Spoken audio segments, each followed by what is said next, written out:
Happy Canada Day, everyone. Hope you're doing well. Listen. When I was making this stream, getting ready for it, I was fully prepared for some shocking news, but nothing, absolutely nothing prepared me for what just broke. News just broke that Brock Boeser's back, baby. $7.25 million times 7 years. Yes, you heard that right. That is absolutely insane. How did we pull this off? I have so many questions, so many things to think about, so many conversations to have. I'm pumped about today. We're going 3 hours long on this Canada Day. If you're watching this live, post your comments, your questions here. We're going to get to them. Also, just a reminder, I have a couple guests coming out, and I am absolutely thrilled to have them. Tyler from the Line Change is going to be here at 10:30 a.m. And then at 11:30, I have Canucks Uncensored joining us. This is going to be an action-packed day. I was saying to my wife this morning, she's like, what are you going to talk about for 3 hours? I'm like, honey, I don't think I have enough time. I could talk for 6 hours about all the things that are going on. There is so much happening in Vancouver land. It's absolutely bonkers, everyone. It's absolutely bonkers. So I am shocked by this news. And there's also breaking, as it breaks down, I'm going to start putting, actually, I need to add one more. Did you guys know that the LA Kings just signed Corey Perry to a, $3.25 million deal times 1 year? That's wild. So I'm calling these ones significant UFA signings. Okay. So Vegas gets Marner, Florida gets Bennett and Marchand, Vancouver lands Boeser, the Kings get Corey Perry. And so some of them are extensions, some of them are, so as they come in, as they roll in, we're going to be diving in. So Coach Rob Willie is the first one in the building. Stuart Baker is absolutely pumped about this signing. Nobody saw this coming. We're going to be talking about Demko. We're going to be talking about Garland. We're going to be talking about everything that's happening in the NHL. So welcome, everyone. Welcome to the stream. It is absolutely stellar. So if you're watching this later, please feel free to put a comment in as well. It's great to have you here, whether you're here live or later. That's good. 2 L's. Okay. So I'm pumped. I can't believe that we have Brock Boeser coming back. It makes no sense. It's also awesome. It's weird. Literally last night, I talked about, made a video called, and I should bring up this thing because I'm probably going to reference it to it a number of times today, is I literally did a video on Brock Boeser last night called the okay, I got to move off, Coach Rob. You got to move off just for a second so you can see this banner better. I just did this video last night, Brock Boeser debacle, and how the Canucks have just smashed this, made this awful. I can't believe that this has happened. I thought he was walking. All signs said he was walking. All signs, right? It was crazy. It's absolutely crazy to think that Brock Boeser is still with the Vancouver Canucks. So I know I'm going to dive into this conversation with Tyler, with Canucks Uncensored, but let me give you a few of my quick thoughts before they come on today. Okay. We still need a second line center. Okay. That's just a reality. But getting Brock down to $7.25 million is, I can't believe we got him from $8 million down. And then on top of all of it, we broke on the 5-year deal and now extended him for 7. So that is what shocks me the most about this. Not that we got him for less, not that we signed him, but we signed him for 7 years. We would not do 8 times 7, but we'll do 7.25 million times 7. The logic is still the same. Those last 2 years on his contract, what is he going to do? Is he going to produce? Is he going to produce a high level? I am actually kind of concerned about this and also very thrilled at the same time. This makes not very much sense to me as a GM, like putting on the GM cap. Okay. It doesn't make sense to me, but as a fan, this is great news. As a fan, it means Brock's here for life. That's what it means. So, oh my goodness, this is honestly shocking news. To say most of the fan base did not see this coming would be an understatement. I mean, like, who's like only the fangirls, the Brock fangirls that are all in there. Oh, Brock and his hair, they'll be like, I knew it. He was always my man. It's like, girls, you don't have a shot. Sorry. Sorry. Don't start to bust your bubble on Canada Day. Oh my goodness. They're the only ones. I still believe. It's like, no, he's not coming back. Well, these ladies are right. Apparently these ladies are right. So I cannot believe that Brock Boeser is back. $7.25 million times 7 years. What a turn of events, everyone. So that means who else are we going to sign? Like nobody. We have no money. And can we even afford that? I thought we only had $7 million. Let's see what happens here when we do this. We're under the cap, right? Oh, we only have $500,000, $556,000. Everyone, that's what we're at. Okay, I want to show you this. Let's just go do the whole Puckpedia thing right now. Like this. Oh my goodness. Okay, so at the top here in green, as you can see, right? You've got the $556,667 remaining in our current cap. My guess is we're going to be making some trades. That's my guess. Demko signs for 8.5 times 3 years. Brock 7.25 times 7. Garland gets $6 million at 6 years. We got Baines on a 2-year deal, Brisebois on a 1-year deal, and there's more. Where are the rest? All transactions. Where did it go? Okay, they're not showing them all. Let's go back. Okay, let's go back. Okay. Yeah, so this is what the team looks like, everyone. This is what the team looks like. Wow. I am completely surprised by this. Did not see this coming ever. This was not on the radar. Say goodbye to Pia Suter. I mean, what are we going to do at center, everyone? Okay, well, I've got some ideas. We'll be talking about them now. I need to start making graphics for this show now that this has happened. But this is absolutely wild what just happened. Wow. And it is so hot here in my office. This is crazy, okay? This is absolutely crazy. So, good thing I have my H2O today. Always got to stay hydrated when you're streaming. Okay, I feel like I need to talk. Like, the guys that are going to come on, they're going to want to talk about the Canucks. So, I need to talk a little bit about the other signings, okay?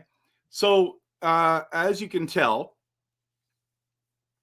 there's monster deals that are happening. And I'm getting messages like you wouldn't believe, because I don't have time to look right now. But, the Flyers just signed the backup for the Flames. Is it Vladar? I don't know. That's how you say it. I don't know. That's crazy to me. Gervikov just signed $7 million to the Rangers. And the Rangers only have $6.1 million in projected cap space. What? Say what? So Gorbachev he was Gavrikov. Sorry, I'm going to butcher this name. This is nuts. 7 years, $7 million. Wow. Did not see that coming either. And I can't even pronounce the name. So Noel Juleson signed for 1 year, $950,000 with the Philadelphia Flyers. That's a great move, I think, for not only the Flyers to have depth, but Rick Tocchet loves him. So, wow, I don't know. Like Steve Dangle Podcast Network just said 7 more years of Brock Boeser. And Adam Wiley, who is, CEO, head of content and partnerships, he said this deal is straight up awesome. Vancouver should be thrilled. Connor Brown just signed with the New Jersey Devils a 4-year, $3 million contract, everyone. This is, I know this is not breaking news, but he is good buddies with Connor McDavid, right? So 4 years, $3 million with the Devils. That is so interesting. So interesting. And then Janot gets signed up with the Boston Bruins. I don't know the contract numbers. Some of the hockey sports podcasts that I follow on Twitter says, are we all 100% sure the Oilers are going to make the playoffs next year? I mean, what, losing Perry and Brown and Kane? Yeah, that's a good question. Nick Cousins signed a 1-year deal with the Senators. Wow, there's a lot. There's a lot going on. Forever a Canuck, man. Forever a Canuck. I wonder if I can post this. I wonder if I can post my Twitter feed right now as I'm going down. Can I do that on here? How do I do that? Slides, video, share screen. Can I share screen? Like, I want to do it in, so it's like me on one side and the person on the other. Like, what's this? What's this do? Nope, that's not it. Okay, sorry, I shouldn't be doing this on the fly. I'm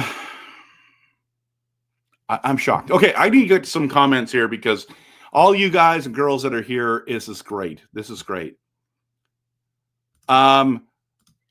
Garland and Demko extended as expected. Is this all the Canucks are doing? Alfred says there has to be a trade. No, because Brock Boeser is staying in Vancouver, just like Carol has reported.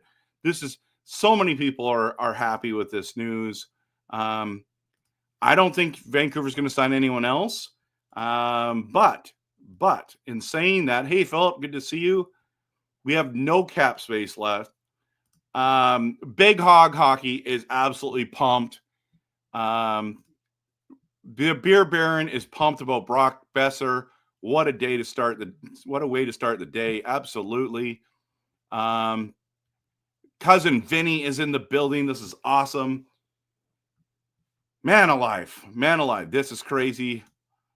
Big Hog says the Oilers are absolutely cooked. Lost Arvidsson, Perry, and Brown. And Kane, and they can't even get their goalie, so they're cooked. Yeah, Demko signing with Vancouver. All my Oiler friends were like, we should go get Demko. It's like, we're not trading Demko to you. You're crazy. A lot of people are glad we didn't lose Boeser. Bradley's in the building. Good to see you. Cousin Vinny, no Oiler talk here because, please, they suck. Vancouver always rocks. Let's go. Justin, why are we running this back? I just don't understand. Wasn't last year painful enough? I thought we want changes. I think we tried. Honestly. And we were like, well, what are we going to do? What's this team going to look like without scoring right winger? You're right, though. And it's like we ran out of money. So, yeah, this is crazy. Perry's going to lose his next cup final to LA Kings. Book it. Mark's in the building. Good to see you. Shannon here? It says Shannon's here. So, Shannon, good to see if you're here. Yeah, he signed $3.4 million contract with the Bruins. He's not worth that. He made 2.1, I believe, last year. So, yeah, Demko has barely played in the last 2 years, and Brock has no one to play with. I know that's true. It's not over. Listen, Justin, and all Canucks fans, listen to me right now. It is July 1st. There's a lot of time between now and the start of the season to make something happen. The trade rumors are going to start flying in now. This is going to be absolutely insane. But Prince Charming is back, absolutely. Yeah, so Shannon is on the way. Okay, sounds good. Alvin is cooking. Chef Alvin. That I'm still can you if you smell what the chef Alvin is cooking? Okay. Kelly's here. Gave Brock a goodbye ovation just to resign him for that term. I know. It doesn't make sense. Bring back Penning. What are we doing here? What's the plan? Just stay. I think there's a plan. They're trying to do it. I think we're on plan D or plan E. That's my honest take on that. Beer Baron likes that. I'm calling it Meow, Florida versus LA King Stanley Cup. I think there is going to be a trade happening. We are now cap crunch. We have to make some kind of deal. Carol's very happy. And everyone else didn't get him, right? Beer Baron says, funny thing is the best person to clear up for cap space is Evander Kane. Wow. We're losing Suter now. No, Suter is a goner. Absolutely. Rod is excited about the Demko signing. I agree. Healthy Demko equals playoffs. Let's go. Let's keep the hope alive. Quinn Hughes as second line center, as per Jim Rutherford. Okay, that's awesome, man. That's awesome. I've got some pop shop. I don't know how many I have left, actually, Rob. I'll have to check it out. Trade Lankenham, bring up Artie. I'm okay with that. Didn't they try to convert Huggy to center? Oh, I don't think so. I saw Stankoven at the golf course here in Kamloops yesterday. That's cool. Demko coming back, baby. We are set in goal, and our defense is set. All we need is another center for cheap. Jeevan is in the building. Good to see you. Yes, we still need a second line center for sure. Imagine we lost Boeser to the Oilers. I can't imagine that. Tyson just woke up. Let's go, Boeser. Yes, absolutely, Tyson. I am pumped. I don't know if did I text that to our family? Let's see. I messaged so many people this morning. I'm pull my. Did I text? No, I didn't text our family. If I text our family, they wouldn't get it. They wouldn't get it.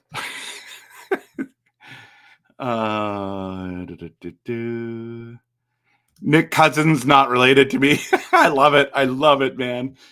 Okay, I gotta figure out a way how to put this feed. I wonder if I can do this. Share screen. Okay.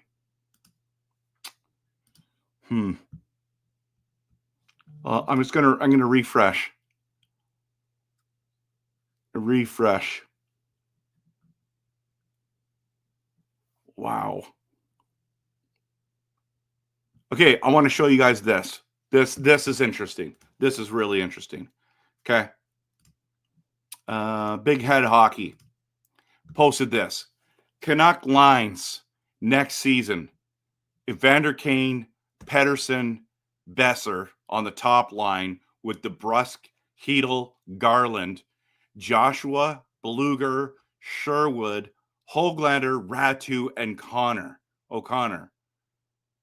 I actually don't mind that, guys. I actually don't mind that as long as Hedl can stay healthy. I don't love Hedl as our second line center, but that's probably why they traded for him. I hope we still go get Cooley from the New York Rangers, make a trade there. Then it's Hughes, Hronek, DPD. No, what? Oh, no, Marcus Pettersson and Myers, DPD and Vilander, Demko, Lankinen, Exers are Leckermacki, Mancini. The Canucks back. I'm reposting this right here. This is I'm going to say, actually, this is not as bad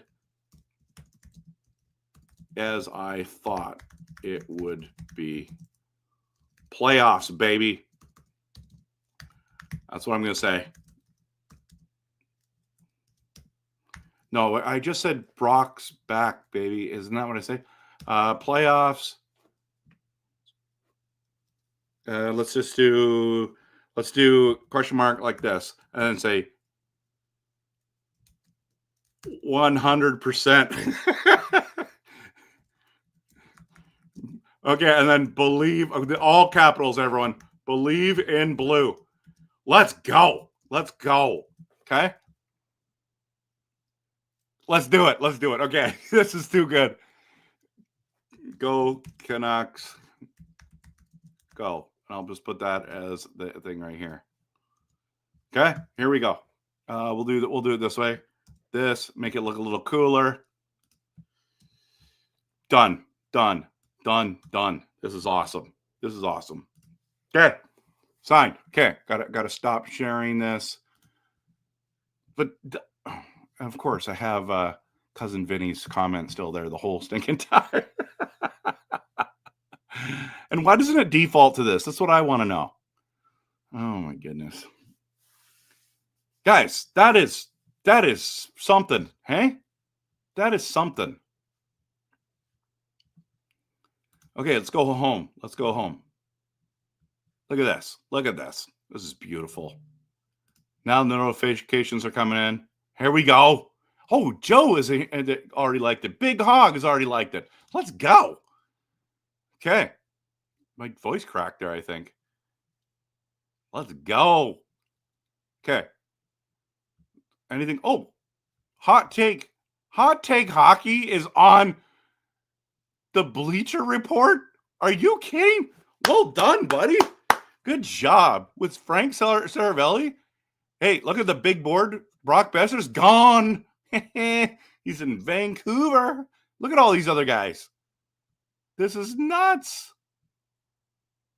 Okay. Happy Canada Day for us, everyone. Look at this.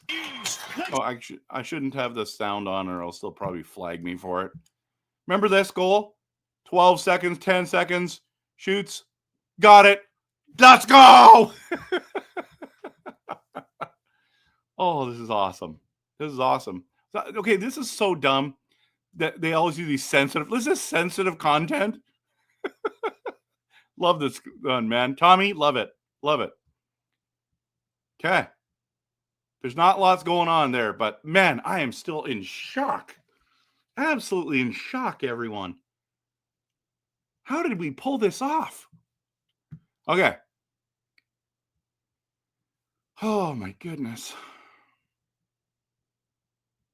That was Dell says overpaid for Demko, no injury discount.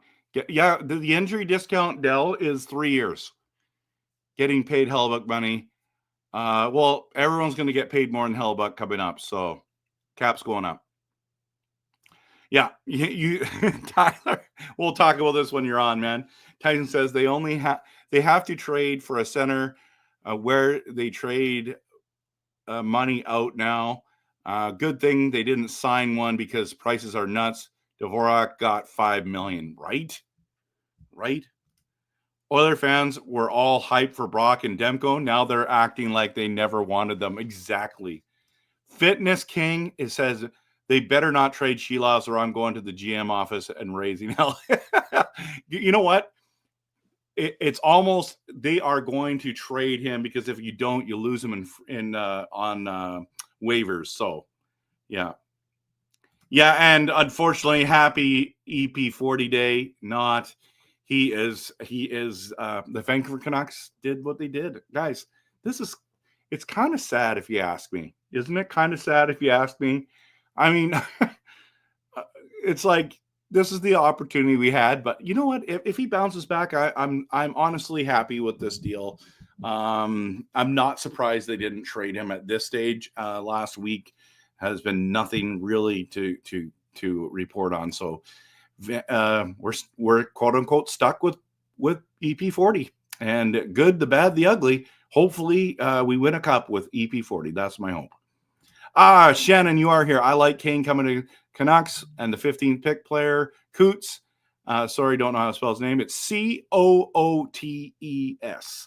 Coots. Coots was the player. That's right. Okay. I'm not going to do your comments, Tyler, just because I'm going to talk to you about these things. So Monty says, not happy with Boeser and Demko signings. Garland is great. Trade Demko is now likely and an impossibility. He is a great goalie when healthy, never healthy when it matters. Boeser is overpaid. Wow. I wouldn't say he's overpaid. I just think the term is long. Bold. You can stay if you like it or don't like it. Anyone's welcome to say whatever they want here about the Canucks, as long as it's in good taste. Elfrin, do you think all the signings we've made so far would be enough to keep Quinn Hughes happy and increase his chance? Yes, I do. But you know what's going to help him? By winning this year, like winning games. That's going to do it. So, why did the Canucks sign Demko? Do we have money for it? If he's injured this season, he's not injured. That's what it's saying. Okay, let me just. Can we get a refund on Demko? Yes. If he gets injured, yep. I know where the customer service desk is to take refunds back.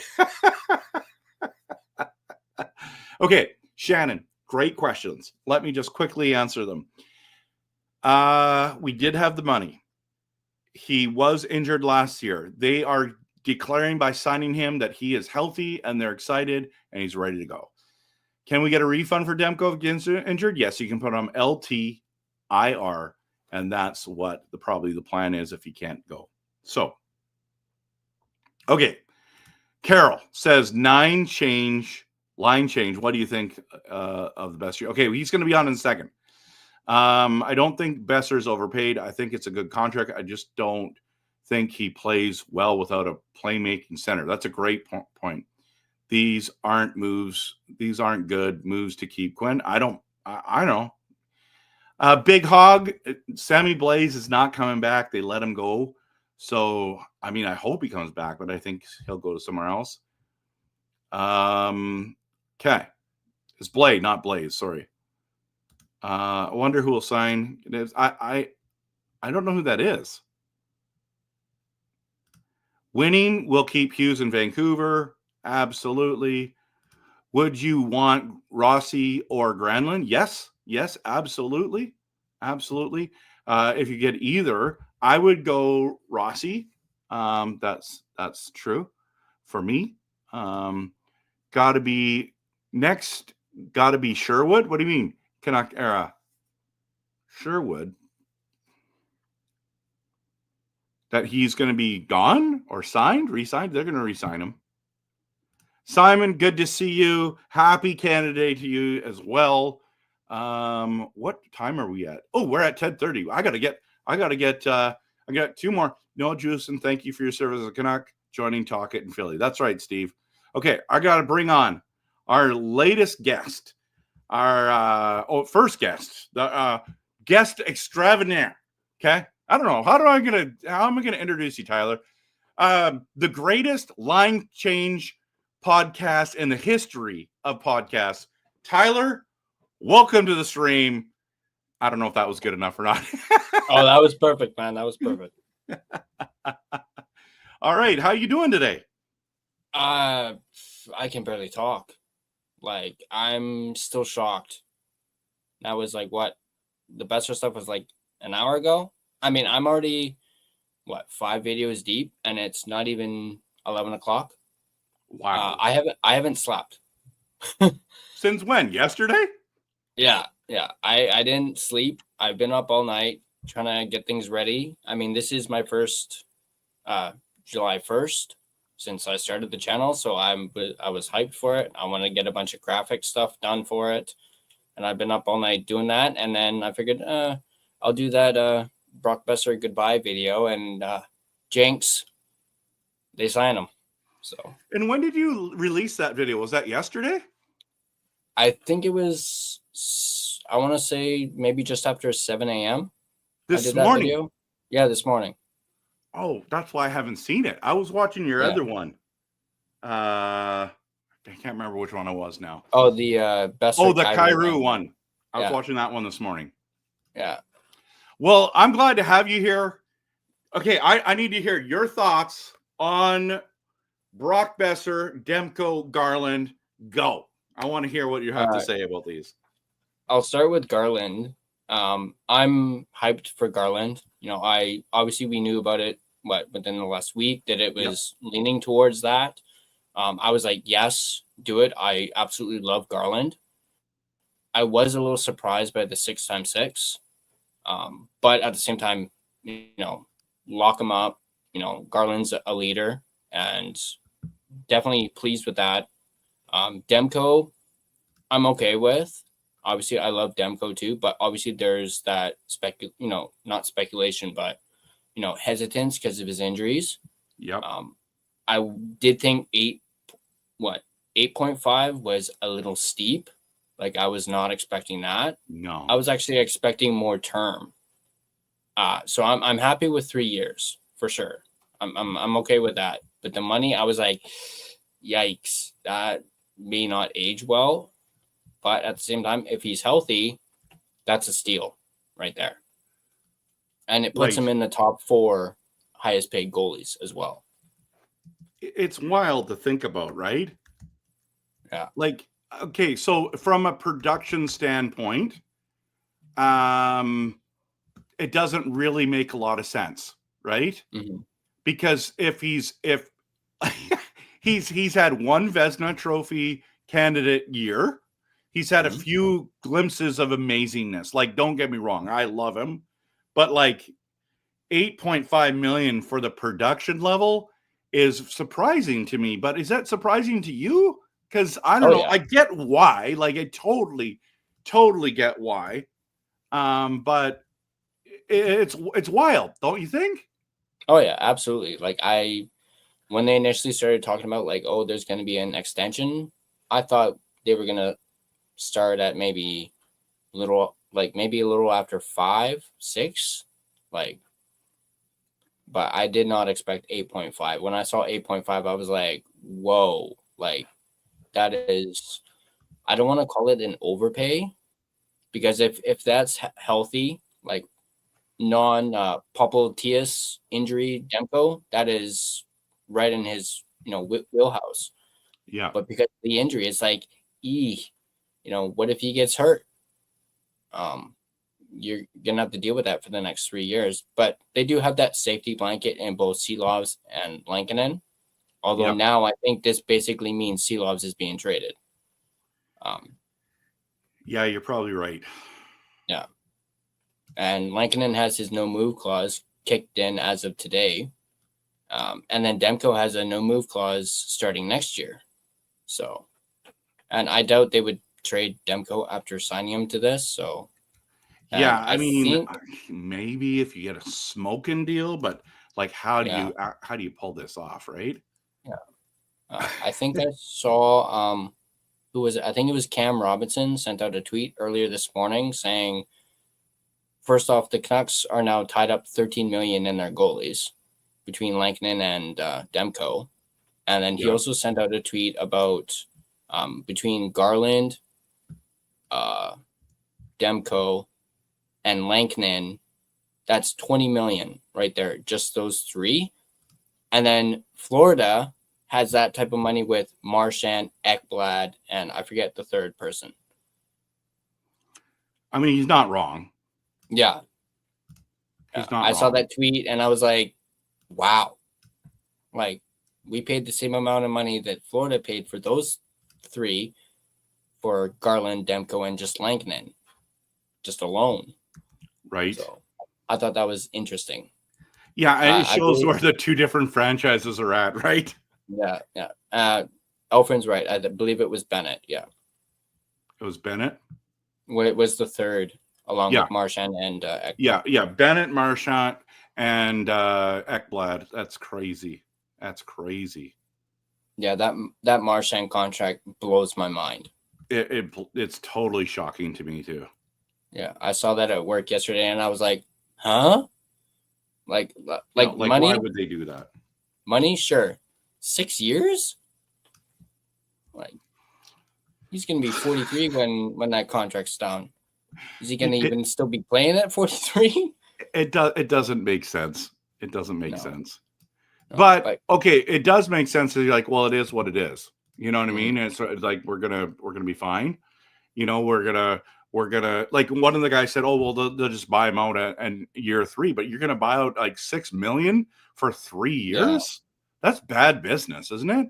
But then here's the other thing, Tyler. This is actually the one that I keep thinking. Whenever I say that statement in my mind, it always comes up and goes like this. It goes, but if they win 2 more cups, who cares? Good point. Very good point. What if they win 3 more cups? Even if they win 1 more cup by signing him, it's like you're considered a dynasty now. Mm-hmm. You know what I mean? Like you might have already been considered a dynasty before this started. I don't know. It's wild to me, man. Alfred's got a good point. He brings up Yager. So I guess that's a good comparison there. He did? Where we are? Yeah. I mean, is he going to honestly play that? I guess he is.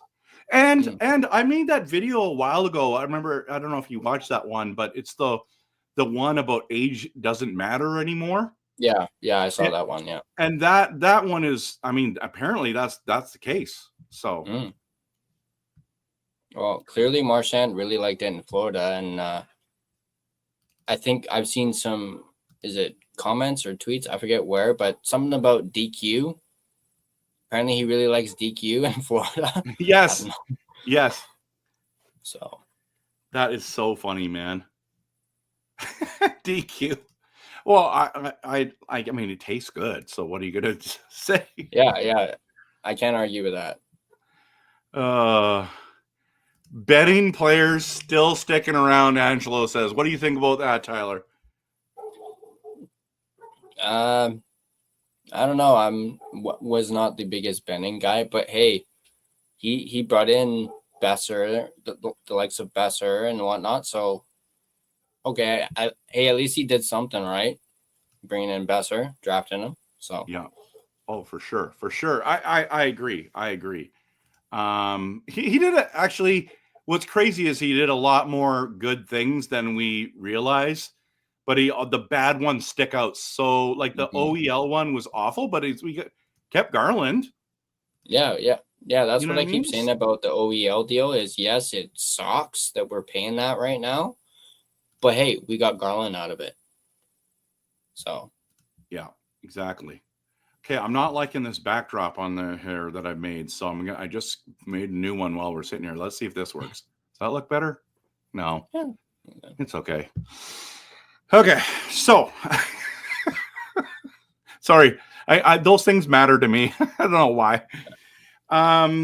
But so wait a minute. Roland says you can't buy out contracts for 35-year-old players. Is that true? I don't think that's true. Okay, wait a minute. Elfrin says ice cream from DQ is the best. Now, I think that it's good, okay? But it's not great. What's that place that you can go and you can put all the toppings on, and it's like it's got real ice cream. Dairy Queen, I don't think has real ice cream. It's like iced ice cream or whatever it's like, whatever that stuff is. It's my family knows. We used to always go there. Huh? Menchie's? No, it's anyways. No. I'm gonna text my family. They'll tell me. All right. So, anyways, so what do you think? Oh, would Dairy Queen be in your top 3, Tyler? Yeah. I mean, I'm not really a big fan of the McDonald's ice cream. Not that I really go to McDonald's to get ice cream. But it's in your top 3. Yeah, but actually, I wouldn't even put McDonald's ice cream in my top 3. But there is a Dairy Queen just down the street from me, so. Yeah, it's good. Yeah. I mean, I'm not a huge ice cream cake fan, but my family loves it. So yeah. Yeah, if I'm gonna go to DQ, I'm gonna go for the ice cream cakes over. It's not Baskin Robbins. It's not there, even though that's good. That's good. Don't get me wrong. That's probably my top 3. I just texted my wife. She'll get back to me, hopefully. Actually, unless she does not looking at her phone. It is a hot day today. I don't know about you, but I am overheating in my. This is where it's usually really cold. Like I'm so freezing, and I'm like, man, this is crazy. Is it hot? Is it hot in your room there? Not in this room right now. I have a fan blowing, but yesterday when Marble Slab, boom, Coach Rob Willie. Sorry, my bad. Marble Slab, the greatest ice cream place ever. Yeah. Boom. Yeah. When I got home, Marble Slab. Yeah. When I got home from work yesterday, I was absolutely drenched. So. Yeah. Right. And did you just work an 8-hour?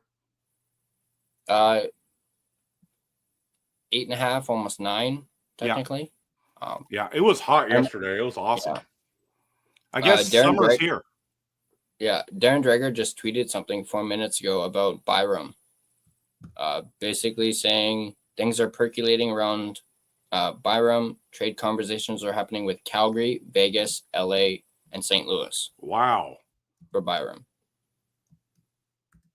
And then a offer sheet is being contemplated for Byram.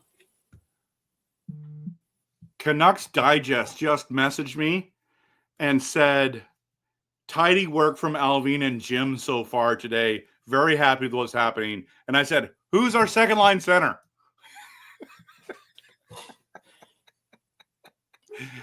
Well, you can rule one guy off, and that's Nick Beachz, just signed with the St. Louis Blues. Right. On a 2-year deal. Do you think that's breaking news? You think that's a significant, like, I'm glad to know it, don't get me wrong, but on my banner on the bottom says significant UFA signings. Which ones are worthy to put on that banner? That's what I want to know. But that's good news to know. Thank you for sharing that with me, honestly. Like Ethan Bear is signing with the Islanders on a 2-way contract is another thing. So there's a lot going. I want to know what. Sorry. Did you say it's Ehlers that signed? No, it was Beachz. Oh, Beachz. Okay. A centerman, someone that we were possibly looking at. Yeah. As an option. This says here that Nikolai Ehlers believe the Canes, Capitals, and Lightning are among the teams in on him right now. He's doing his due diligence today, which is smart. Absolutely smart. Hey, what do you think? Here's the question for the day, Tyler. If Brock didn't resign, but we signed Ehlers, do you think the fan base would be happier or saying, why didn't we just sign Brock? I don't know about happier, but I would think they would be happy. You know, obviously we were talking a lot about Ehlers a while back. You know, I know it got pretty quiet on the Ehlers front, at least when it comes to the Canucks. But yeah, I think a lot of people thought Ehlers was a bit of an upgrade from Boeser, despite his, him being a little bit injury prone himself. But I think a lot of people were saying like he's faster than Boeser. He scores a little more than Boeser does too. So I think they would have been satisfied with Ehlers.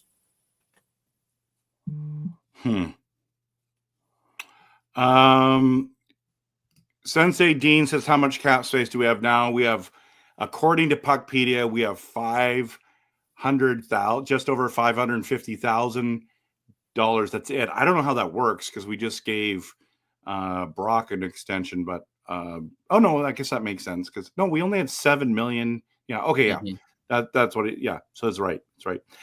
Big Tang Warrior, good to see you, by the way. What's the future for Bluger and Joshua? There's 6 million right there. There's a lot of rumors out there right now that Joshua's on the trade block. Not sure how, if it's just a rumor or a report, but I think the Canucks do got to move out some kind of money somewhere. So we'll have to see. What do you think, Tyler? Yeah. Well, yeah, I heard that rumor about Joshua being the player that the Canucks offered to the Wild for Rossi. It wasn't confirmed. It was just a rumor that actually, I believe it was Witten told me about that. And I thought that was interesting. I was like, they said no to Joshua? Little surprised by that, but I guess they want somebody who's maybe a center, maybe a top 6 center for Rossi. Speaking of Rossi, I did jokingly mention, obviously we still need that 2C, which brings me back to Rossi. What if we traded Kane for Rossi? They want a roster player, but I know he's not a center, but Guerin wants a roster player. You mean Evander Kane that we just signed? Yeah. I mean, no, I would do that. Yeah, trade Kane for Marco Rossi. You got your 2C, and you can be done. Yeah, so okay, it makes sense. It makes sense, but there's no way the Wild are going to do that. No, with his age, and he's got 1 year left on his deal. You think they'll do that? No. It was just a little, just an idea. Yeah, spitball that I thought of. Yeah, that's fine. That's fine. Kellum, which you might be right, Kellum. Hedl is our 2C until we make a mid-season hockey trade if we are good enough. That's a great thing. Japan 4 seems to be a little upset. Alvin should get fired now.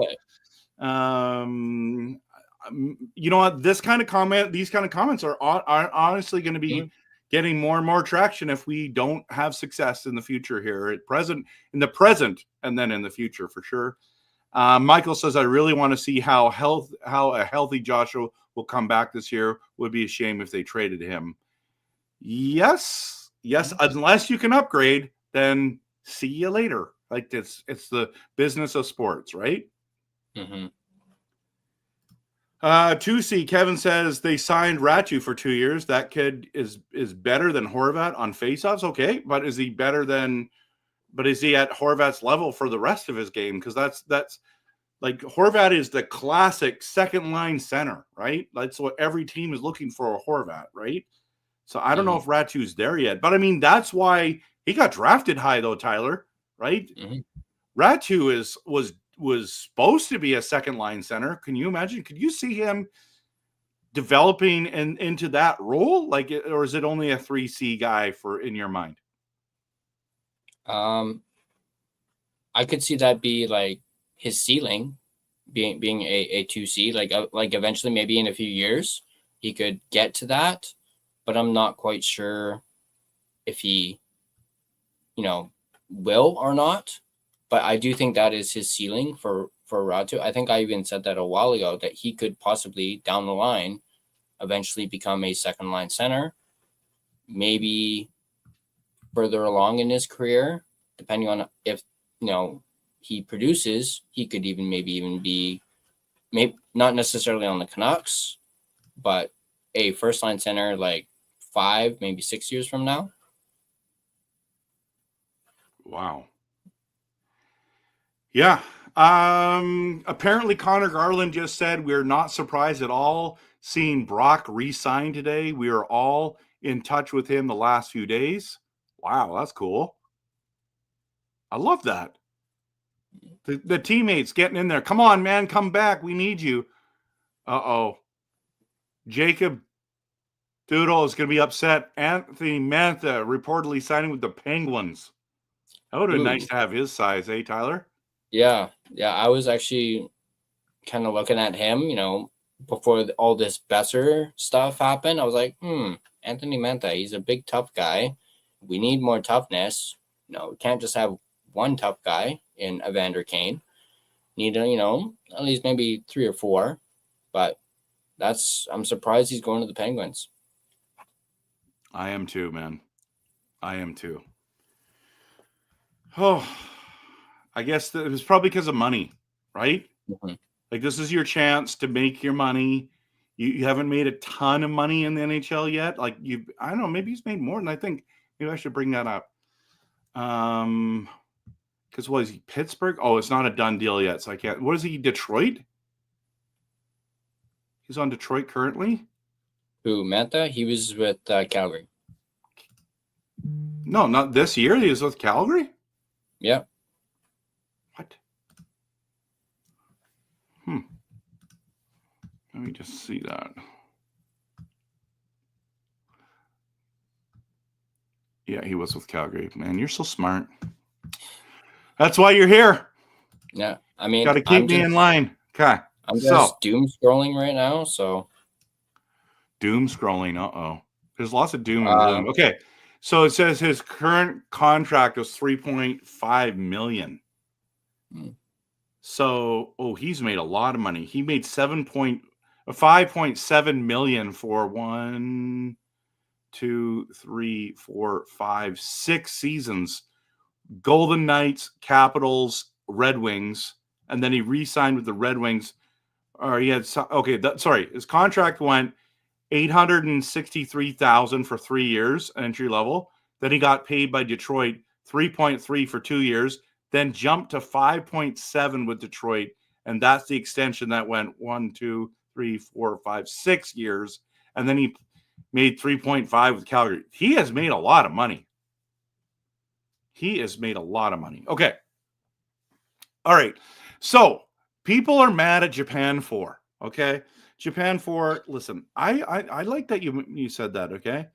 Lefty all around says Boeser looks like he's already lost half a step, and that means he'll be even slower going forward. That's possible. Callum says go someplace and get happy. Okay. Let me see. Let's see here. We got the other ones. Shannon's asking him what's he smoking. He doesn't. No, he shouldn't be smoking anything. No happy pills, okay, Shannon. But here's the thing. Dell comes in to save the day. He says, Japan 4, I agree with you. Trading Miller, keeping EPA 40 is a fireable offense. That is actually a legitimate comment. But you know me, I'm a JT Miller fan. I believe you are as well. Mm-hmm. But maybe that's the thing, right? And Japan 4, 100%. Okay, let's see. Kevin says this, Tyler. Without JT, we got Kane, Sherwood, and perhaps even Blay. But if someone gets, I don't know. I don't think they're bringing him back. So, the Canucks offered our first and a young guy, but Bill Guerin wanted a roster player. Yeah, that's surprising, hey? That we didn't get Rossi. Blay just signed with Montreal. Dang it! On a one-way contract. Yeah. Oh, my goodness.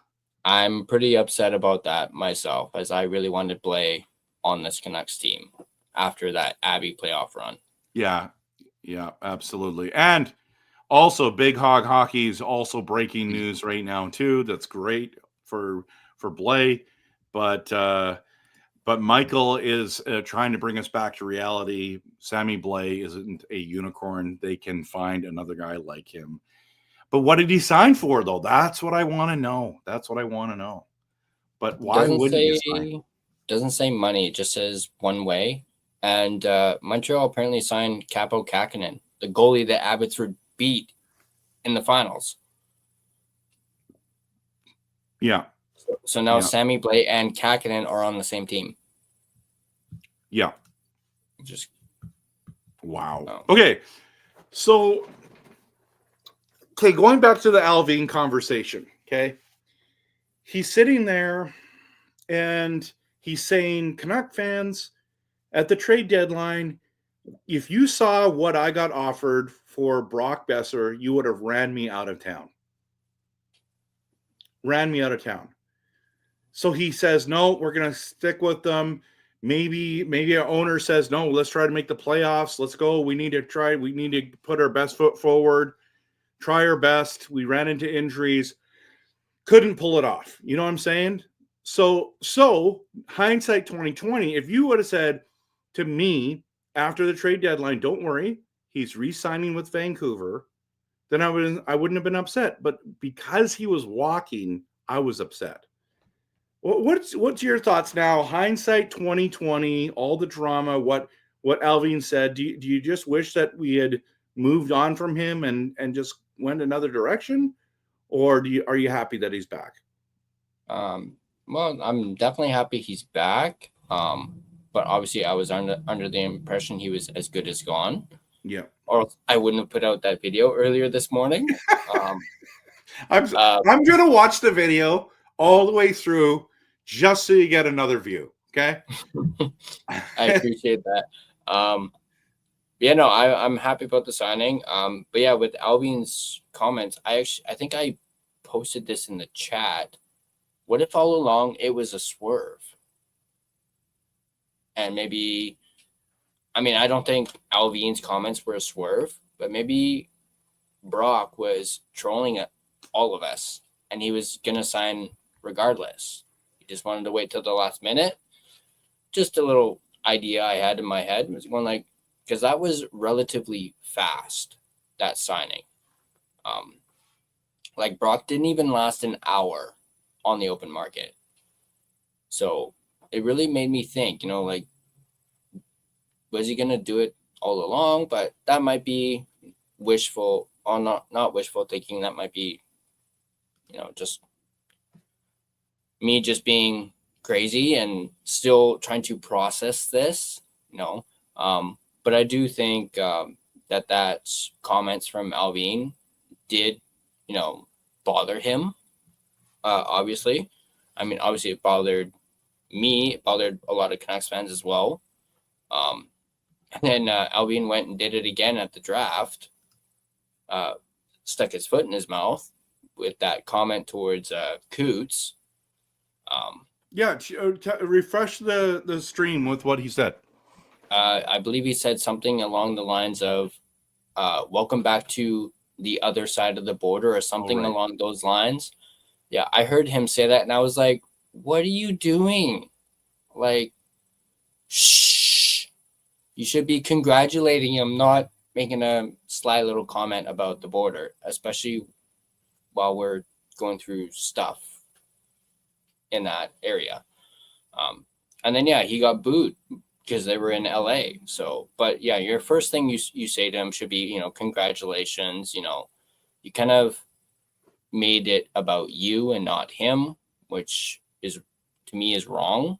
And I think someone even tweeted saying, Coots even kind of like gave him an odd look and and he looked uncomfortable. But yeah, I thought that was bad. And especially if people can hear you and you say that. If it was a private conversation, then okay, no one can hear it. But the fact that people are tweeting about it saying he said this, he might need to go talk to PR and be like, have them write stuff for you to say, and then you read from a script. So I agree. But what's wild is it's Rutherford is the loose cannon and Alvin. Rutherford must be wearing off on him, man, because maybe, I love it. Like, give a microphone to Jim Rutherford all day, all night, because that guy is he's the new Don Cherry. I love it. It's like the content that you and I make from his comments alone is worth the price of admission, man. I'm telling you right now. Oh, breaking news. Brandon Tanev, 3 years, $2.5 million. What? That's it? To Utah? Man, that's a guy that Canuck fans would have loved to have. Yeah, I just saw that. And yeah, hey, we talk about Patrick Alvin cooking. Utah is cooking. Totally. I mean, them getting Peterka, wow. Like, oh, that one hurt. Obviously, I really wanted Peterka, but the likelihood of us landing Peterka obviously was very slim. But good on Utah for going out and getting Peterka, especially at what they paid for him too. And then of course them having, what was it, the 4th overall pick, was it they had? Yeah, something like they had the 4th pick. Mm-hmm. My goodness, this is crazy. Yeah, so Utah's looking better. Utah's looking better. I'm with you, man. They're an tax-free state, and they got the 4th. They moved up to the 4th pick, like you were saying. I thought they were going to land Mitch Marner, but they didn't.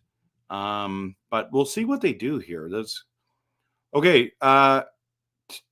This one here, I believe Brock was waiting to see if they'd EP40 and possibly change his asking price. If they trade EP40, I don't know. Well, here's the thing. I do think what Tyler was saying here is important. Is important. Now, maybe I can change the view here so it's a little better for us here. Let's see if I can do this. Nope. This is the one I want. So, okay. If we think about why did Brock wait till now to sign, he must have in this last week. Listen, everyone's kind of contacting. I don't know why teams are allowed to contact before July 1st. I don't know how that all works. But if you think about it, Tyler, he's obviously been contacted by other teams and they're offering him deals, and nobody's offering him. Maybe no one's offering him the money he wanted. No one's offering him 8 times 7. Maybe they're saying we'll do 7, or even if they said 7.5 times 5, maybe that's what it really come down to. Like at the end of the day, they're like, or it's the same amount. And he's like, I'll just stay in Vancouver. I don't have to move. I love it here. I'm going to retire here. This is where I want to be. Maybe that's what happened. Like he went and said they're just not offering enough. Maybe, yeah. I mean, it's so hard to know. Do you have him on speed dial? I don't. Maybe Canucks Play has him on speed dial. I don't know. Maybe. I mean, I wish I had him on speed dial. I'd probably be blowing up his phone going, hey, you made me look like a bit of an, ass with that video earlier. Now I got to take it down. No, I'm not actually going to do that. But I mean, even with the Kyrou video, I was kind of like saying like, bye, Boeser. We want Kyrou. Actually, that video did actually very well. I was a little surprised. Yeah. Well, Kyrou is a person that the Canucks want. Mm-hmm. Right? Canuck fans would love to have him. So that's why I was like, well, I'm watching this one. So, yeah, man, it's interesting what's going on. Lefty says, I mean, he is a smart player, good sniper. I just don't like the average salary and the length of the contract. I don't mind the AAV. I just don't love 7 years. I like 5, but that's just me. And it's not my money. So I have to remind myself that. Alvin is a Muppet to Alvin's both should be fired. What? To Rutherford? Oh, Rutherford and Alvin are they the old Muppet guys? That would be a good one to make. I might do that. Okay. Hedel ain't done yet. Look, we only have to put up meager amount of offense to win next season. We reassess at Christmas and land a big fish or tank for drafts. We are going to be better. It's possible. Callum, people are going to call you crazy for this statement. I'm telling you right now, you might be more accurate than people realize. So, but Elfrin says Utah Mammoth are going to make the playoffs next year. Tyler, do you agree with that statement? I could see it. I could see them. Maybe, I don't want to say squeak in, but I definitely could see them making a run for it. For sure, absolutely. Especially with who's their goaltender? Who they have been able to land so far. And they're only just getting started. It's only day 1. Yeah. Yeah, who's their goaltender there? I think it's Vejmelka. That doesn't give me any confidence, but no. My goodness. This is, yeah. I mean, if you look, let's go there. Let's go to NHL.com and get to the standings. Okay, we got to figure out how the Vancouver Canucks can get to the playoffs. Okay, let's do that. Schedule, scores. Where is there not standings somewhere? Teams. Those are stats. Yeah, here we go. Okay. So Tyler, we're gonna need your help on this. How do I pull this off? I'm going to share screen and get this going. Okay, let's see if this works. Can you see that? Yep.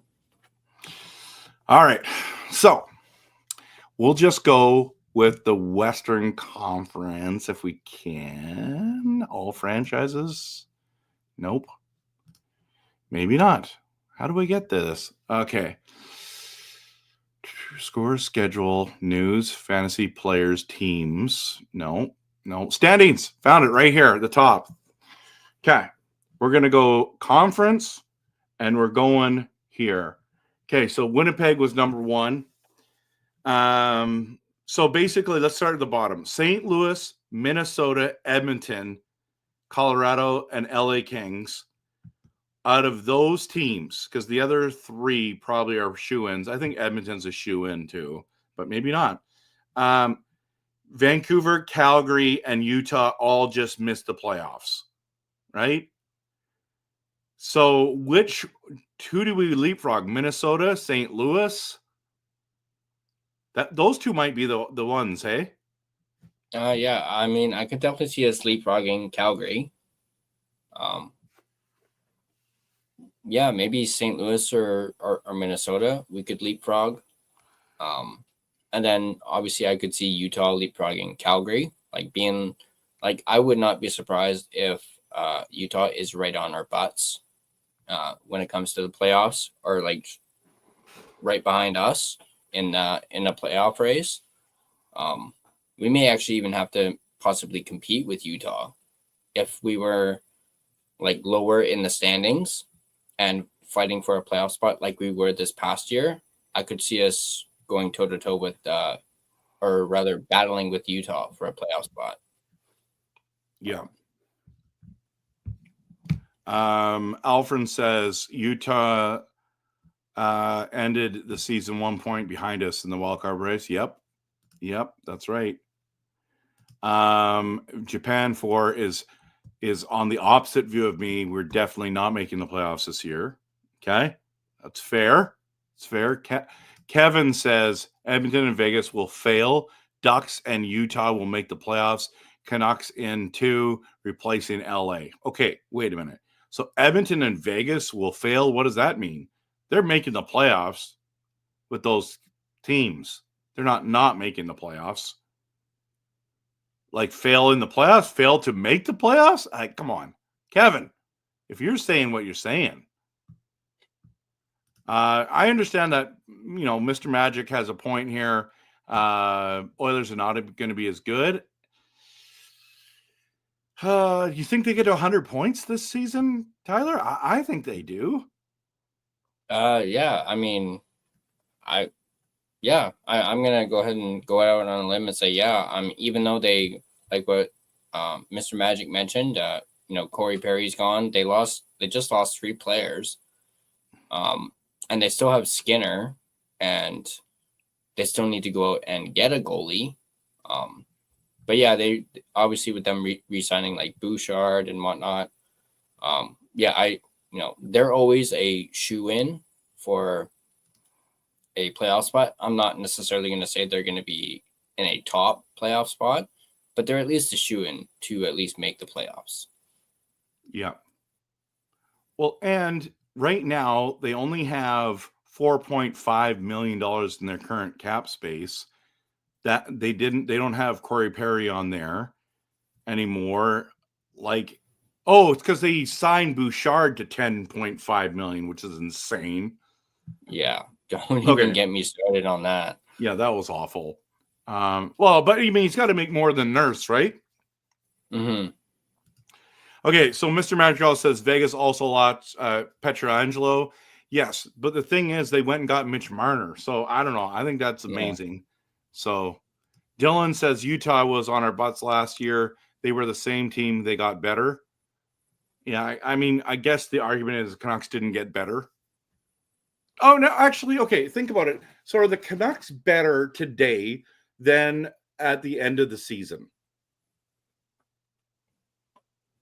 I mean, we added Kane, and depends on how many Abbotsford guys play well, but we basically have the same team. We lost Suter. Speaking of, where is Suter going to land? Yeah. That's another story. Sorry, I just got, that was squirrel. No, that's all good. That's good. They said, well, obviously we don't have the cap space to sign Suter, so I think you can consider him gone.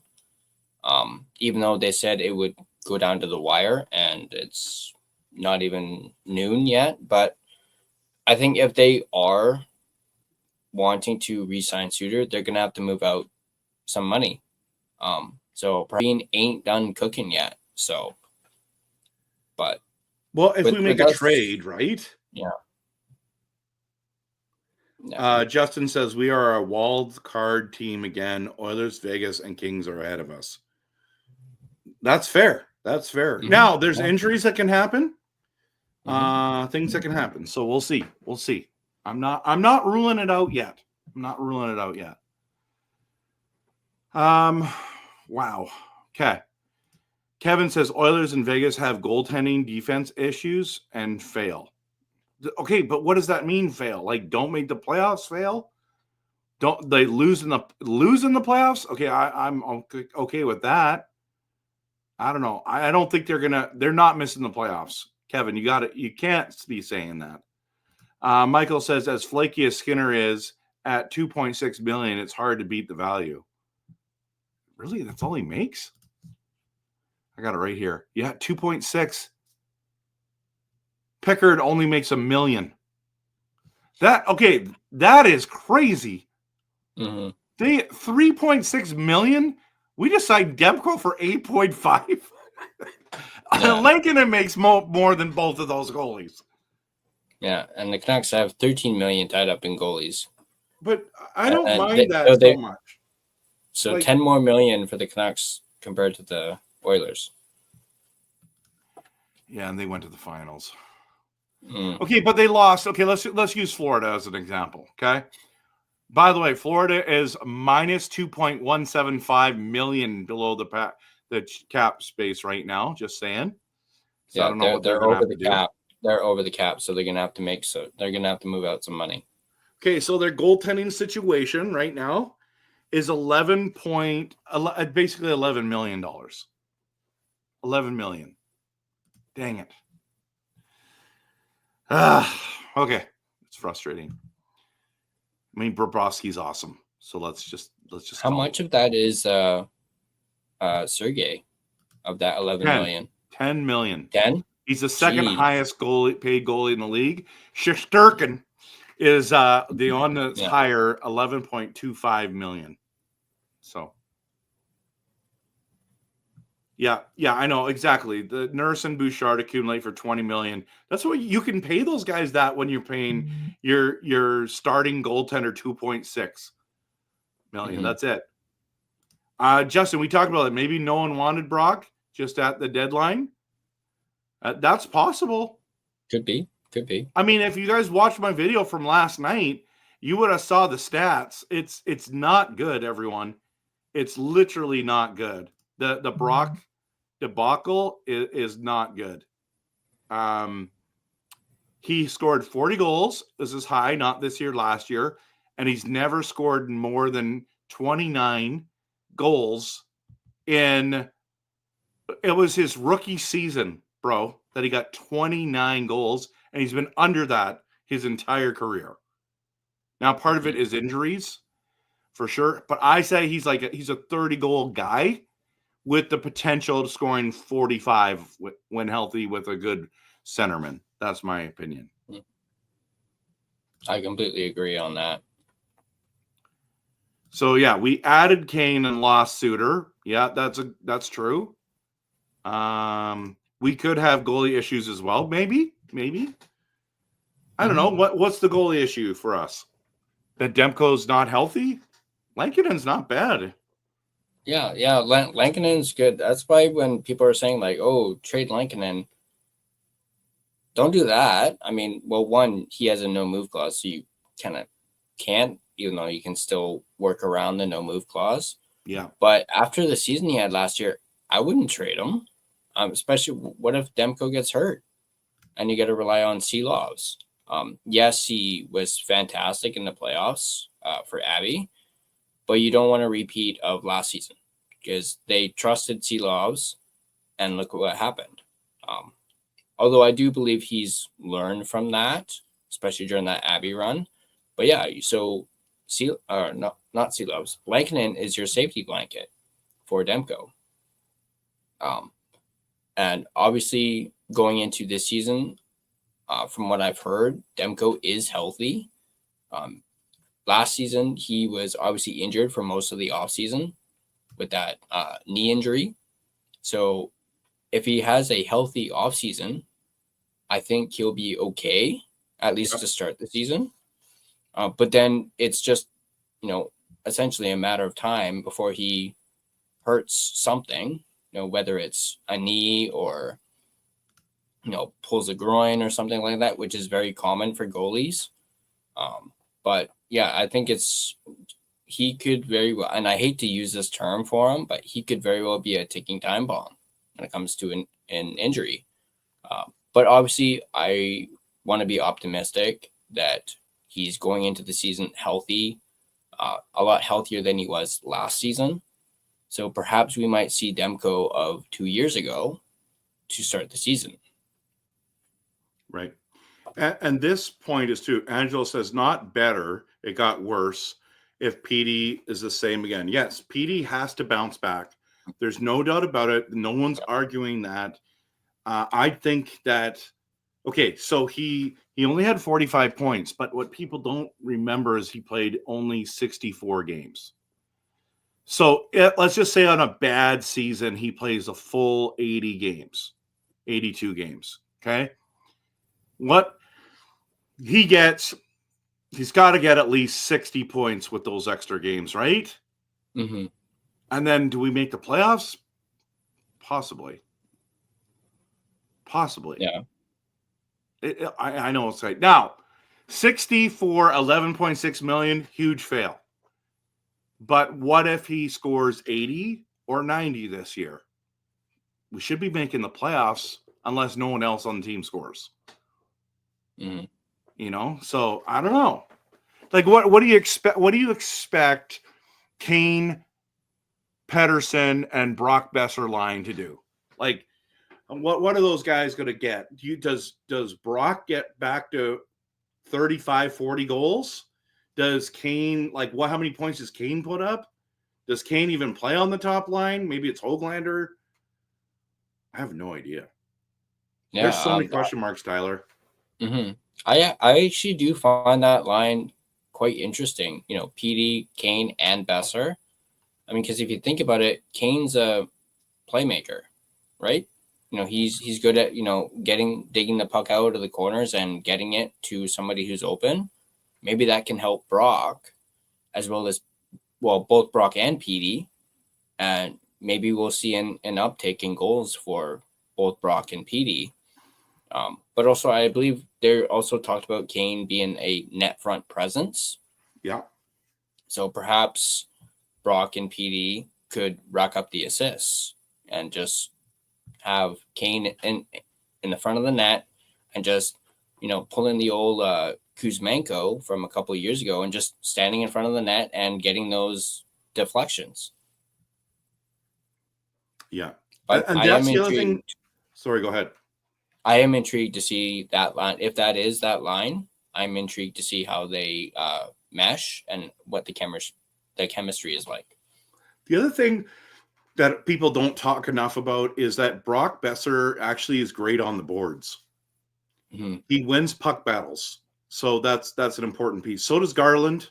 So that's good to know as well. But I mean, if you don't really do well in the NHL, if you ask me. So Justin says, if we are out by Christmas, is Alvin fired? Maybe. I don't know. Maybe they just say it's a he was dealt a bad hand, the whole thing. I don't know. I mean, how do you do excuses? Sensei Dean says, would you trade Hronek and get whoever from Florida will have to cut? What do you mean? If you trade Hronek and get whoever Florida has. Okay, so this is two different deals. It's not trading Hronek to Florida. Yeah, I mean, maybe we'll see. No, I think I heard it was Rodriguez that they might be looking to move out. Okay, that'd be awesome. That would be awesome. I like that guy. Shannon, cap friendly. Thanks. That used to be what it used to be. You got to go to Puckpedia. Puckpedia is the new place to go, I think.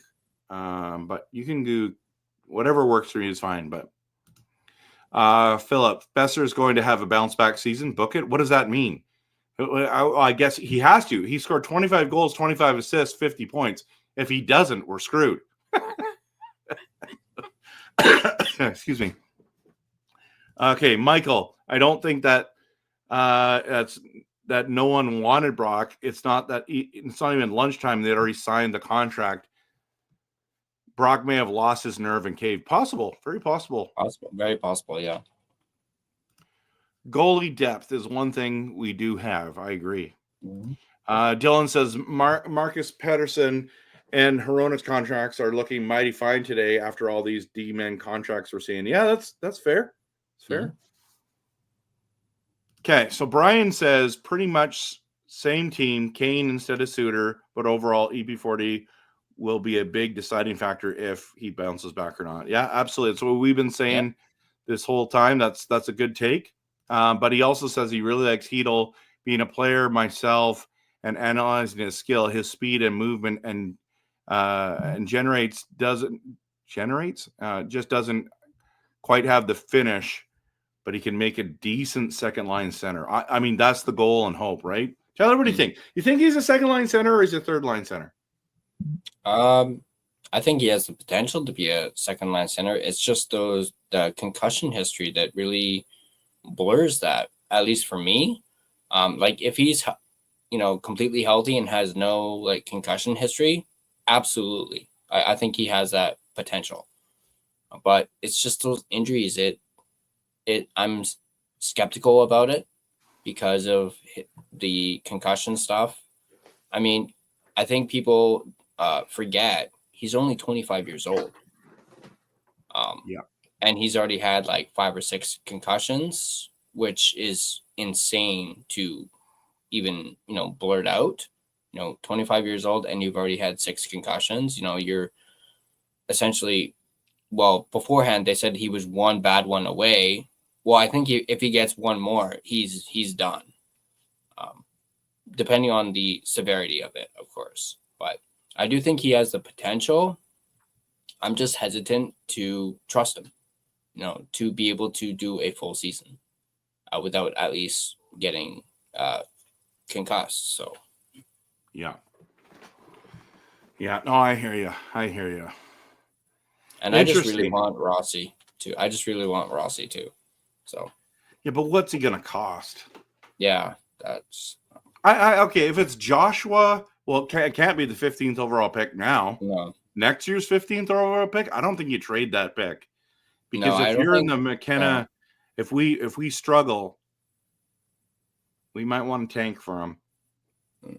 And next year's draft is supposed to be stronger, so they're probably going to want to keep their first round pick for next year. Yeah. All right, man. It's been great having you here. I'm so thankful for you, man. This has been a blast. And so I want to just give a big shout out to Tyler here. Give a like to the line change, everyone. At Line Change Van. Is that how it is? Yeah. He pumps out a ton of content. His thumbnails probably are the best thumbnails in Vancouver. content creation, and that's saying a lot because there's a lot of good thumbnails out there. But I love you grinded. You stayed up all night grinding, making videos. That's crazy, man. That's crazy. Any last statements, words that you want to share with them? Well, thank you for inviting me on. This is great. It's obviously been a while. But yeah, no, I'm just pumped for my first July 1st. No, obviously to the point where I didn't want to sleep. But yeah, I do take a great pride in my thumbnails. I think I've sometimes focus more on those than the actual content itself. So, it's hard not to, right? Yeah. I mean, and I feel as though I've found a rhythm with, or a style, I should say, for the thumbnails, and I just want to keep it going. And obviously, I'm still tweaking with it, occasionally. But yeah, no, I absolutely have a blast doing those thumbnails, especially if I can come up with something like quirky, like with the Kairu. I'll admit I tried to go a little clickbaity with that to maybe get some views, and it apparently it seemed to work. Considering I mean, I haven't checked it today, but last I looked, it was at over 400 views. That's awesome. Yeah. So, awesome. But yeah, thanks for having me on. Appreciate it. I'm gonna go scour and see if there's any more topics I can do. Sounds good. I mean, I may as well keep going on videos. There's probably a good chance I'm actually not playing softball tonight, so I might actually hop on to Russell's stream later. Sweet. So yeah. Awesome, man. Well, thanks so much for being here. Everyone hit the like and subscribe, not only to this channel, but especially to the Line Change. That would be great. Yeah, all right, everyone, man. Definitely like and subscribe to Kempner Canucks. You pump out some great stuff too. I love watching your lives. Obviously, once the season starts, I'm gonna try and start getting into lives as well. Actually, on that note, I think I'm gonna go live tomorrow for day 2, so be on the lookout for that. Sounds good. All right, man. Have a good day. All right, thanks for having me. See you. Yeah. All right, we're going to take a quick 2-minute break. I can't wait to have Canucks Uncensored with me as well, but thank you, Tyler from Line Change. That is really good. That is really good. It was interesting stuff. I'm excited about this day, this 3-hour live stream. For all of you that are here, just give yourselves a pat on the back right now. Thank you for being here. I'm going to dive into more content in just a couple minutes. Looking forward also to having Canucks Uncensored with us. It's going to be wild. It's going to be fun. It's going to be great. And I got to remove.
Thanks for sticking around.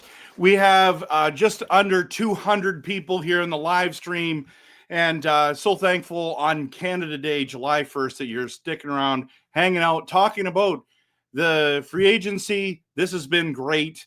3-hour live stream. It's crazy. But we got lots to talk about, and I want to introduce my new guests here, Whitten and Jordan from Canucks Uncensored.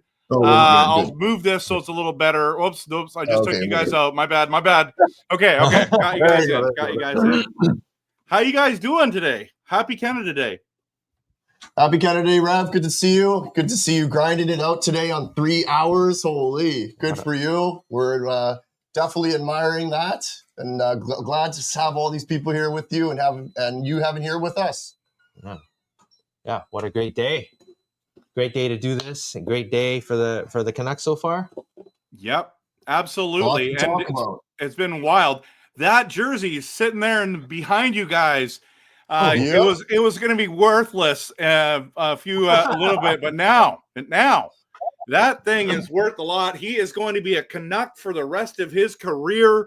What are you guys' thoughts about the shocking news of Brock Boeser coming back to Vancouver, extending a 7-year deal, $7.25 million. This is insane.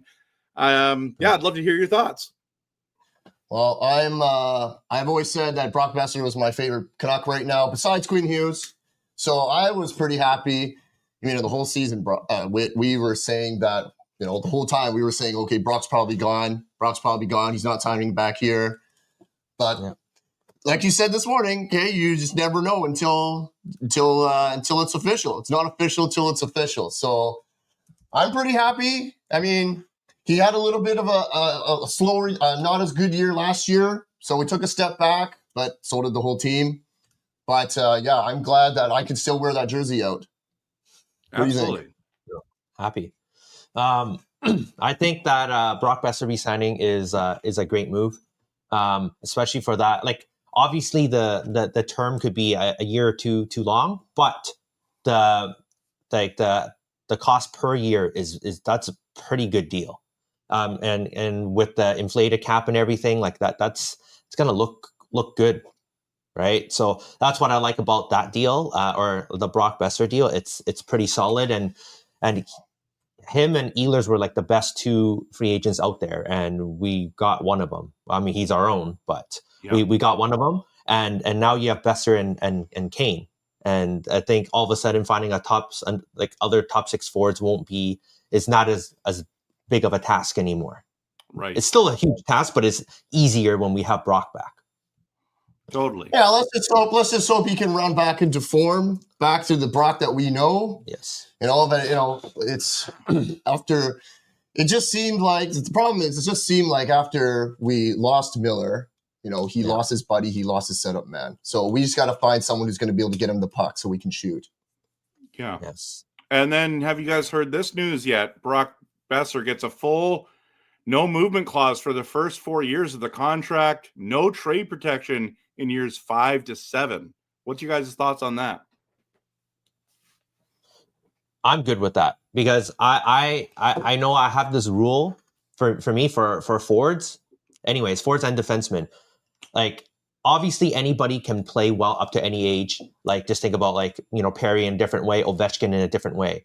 But I always think a player is good up until about 32, and then after that, historically production declines. So I'm just a fan that he's gotten protection up until 32, and then after that, if he's not good anymore or whatever situation we're in, we have the option to move him. That's what I like. Yeah, and the whole time, even with our oldest video, our second podcast, you were saying something like, players who are not as fleet of foot or fast, they don't age very well, right? Yeah. So this is good, I think. We're not stuck. We don't have to be. We have options at the end of Boeser's year, Boeser's contract. So if he could be a trade chip at the end of those years when he's getting a little older and probably not producing as much. I was always saying, hey, that 40-goal season that Brock got last year or 2 years ago now, that's probably not going to happen as often anymore. Right. So I think it makes sense. Yeah, I don't know. I like it because I mean, so 4 years. Is he 28 right now or 29? I think he's 28. I would say 28. Let me just see He's right 28. now. He is drum roll, please. 28 years old. Yeah, so 28 years old. 4 years from there, it's 32. kicks in right now. Basically, yeah. I mean, that's not a bad deal, but it's okay. So it's a no movement clause. He cannot be traded in the first 4 years, but then it turns into a 15 no trade list. So that's half the league. Yeah. Yeah. So then it he gives still him the controls chance his destiny. to. Yeah, he controls Yeah. his destiny. It gives him a chance to go back to Minnesota for his last few years of his career. If he wants. Yeah.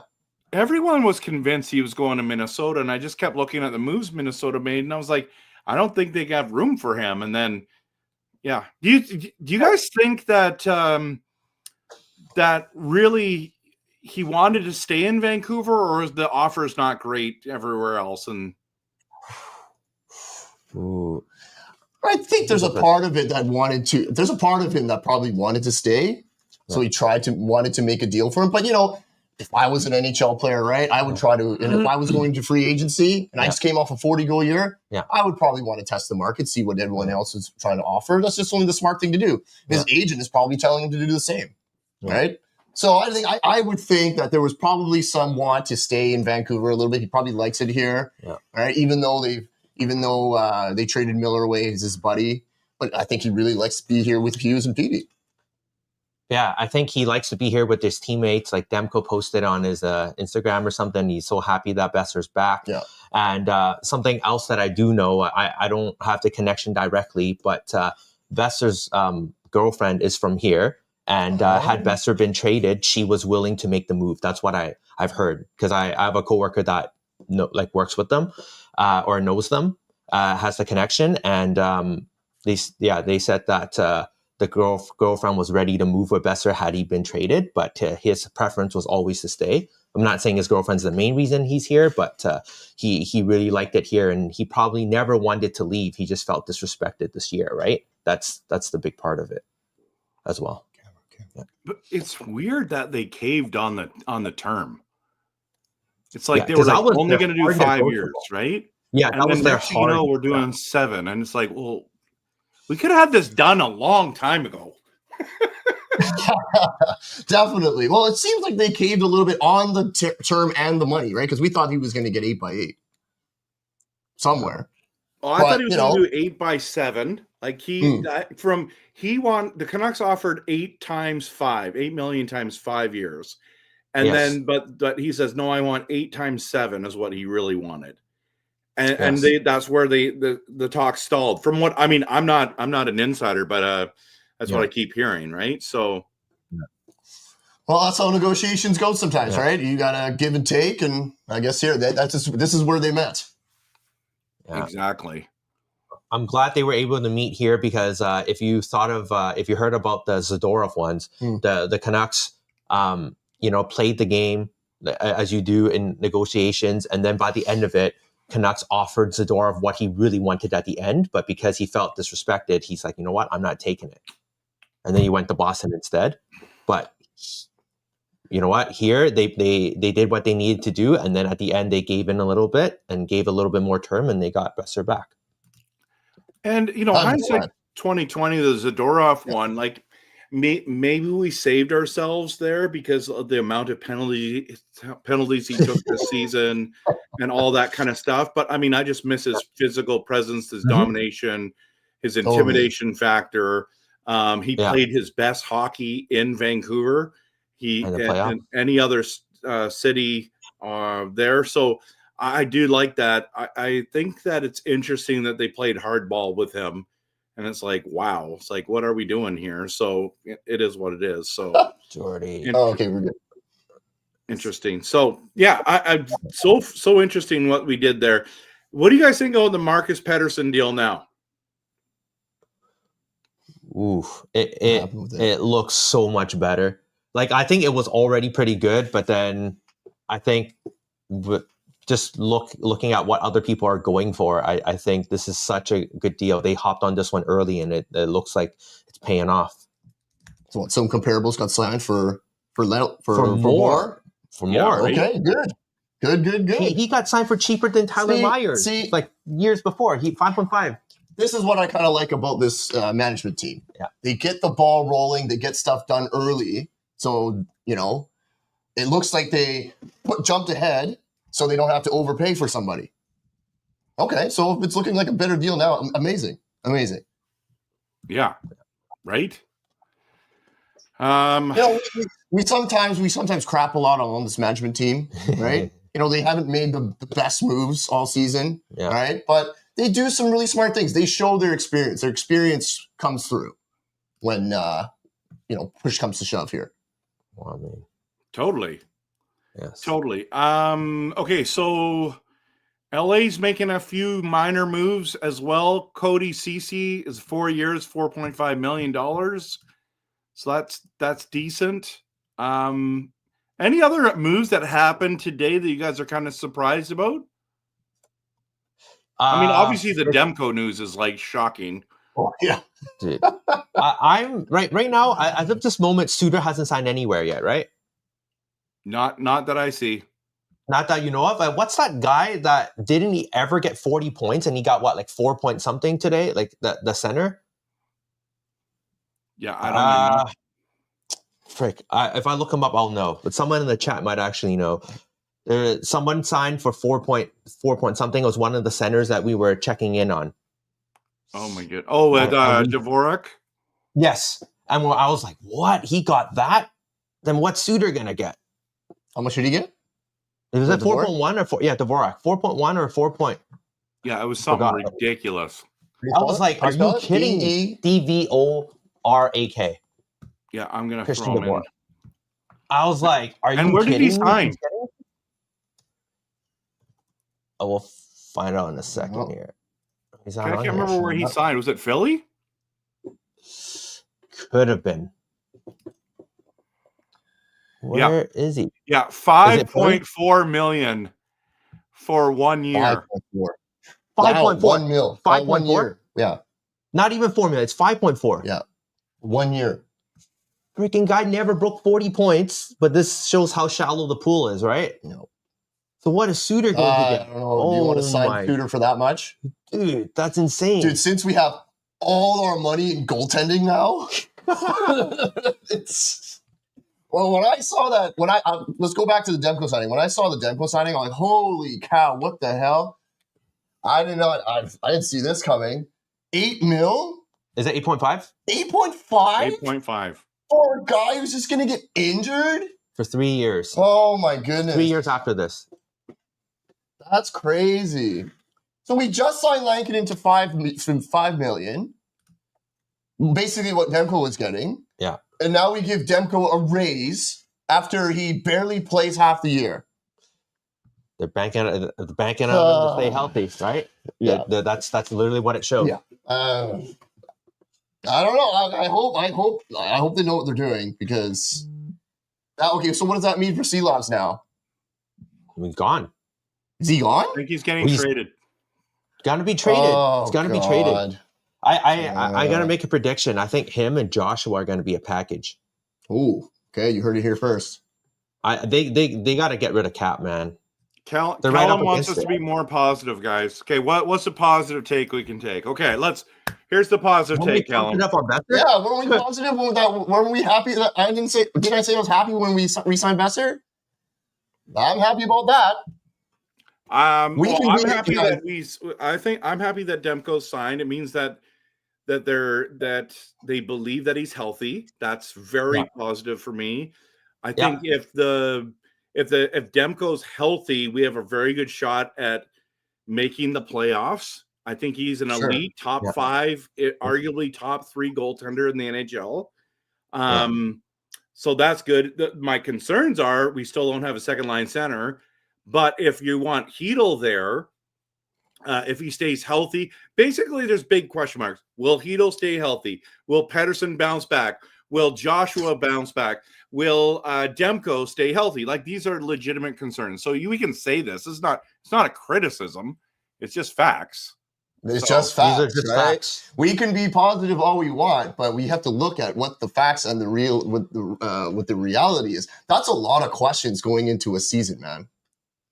Like for a team to contend or to be a contender, you can't have that many questions. You can't have that many questions about health, right? yeah. Health is key, man. Yeah.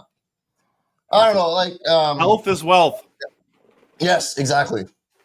Wait, So Okay, I have a question about the Demko. I have a question about the Demko deal. Yep. Does he have trade protection in that in the new deal? I'll bring it up right now. Okay, awesome. that's what I would want to know. Yeah, he must have. Hey, He must. Maybe like for Brock's Yeah, deal, he it has a few is years. no of movement protection. clause for any of the years. Wow. He can't be moved these 3 years, so Poplatius or not.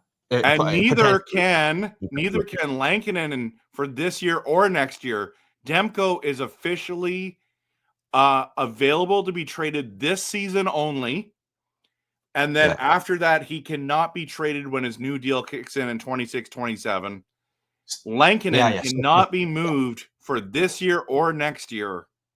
And then he's got a 15-team no-trade list. When we say this year, Rev, are we saying this coming season or this past? Season, 25. So 20. Let me just bring it up. I'll show it to you so you guys can see it. My apologies. Right here. Boom. Okay. Dang. Okay. So as you look right here, this season, okay, 25-26, Demko can be traded. It was just like the PD feel.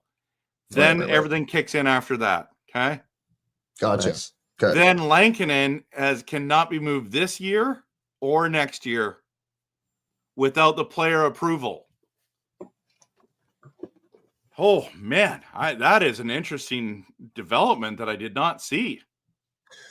Well, yeah, it's well, I mean, I don't blame teams for doing that, and of course the players want protection, right? But I don't blame teams for doing that. Stuff can happen. Yep. Yeah. Like, I just don't get why everyone's got one.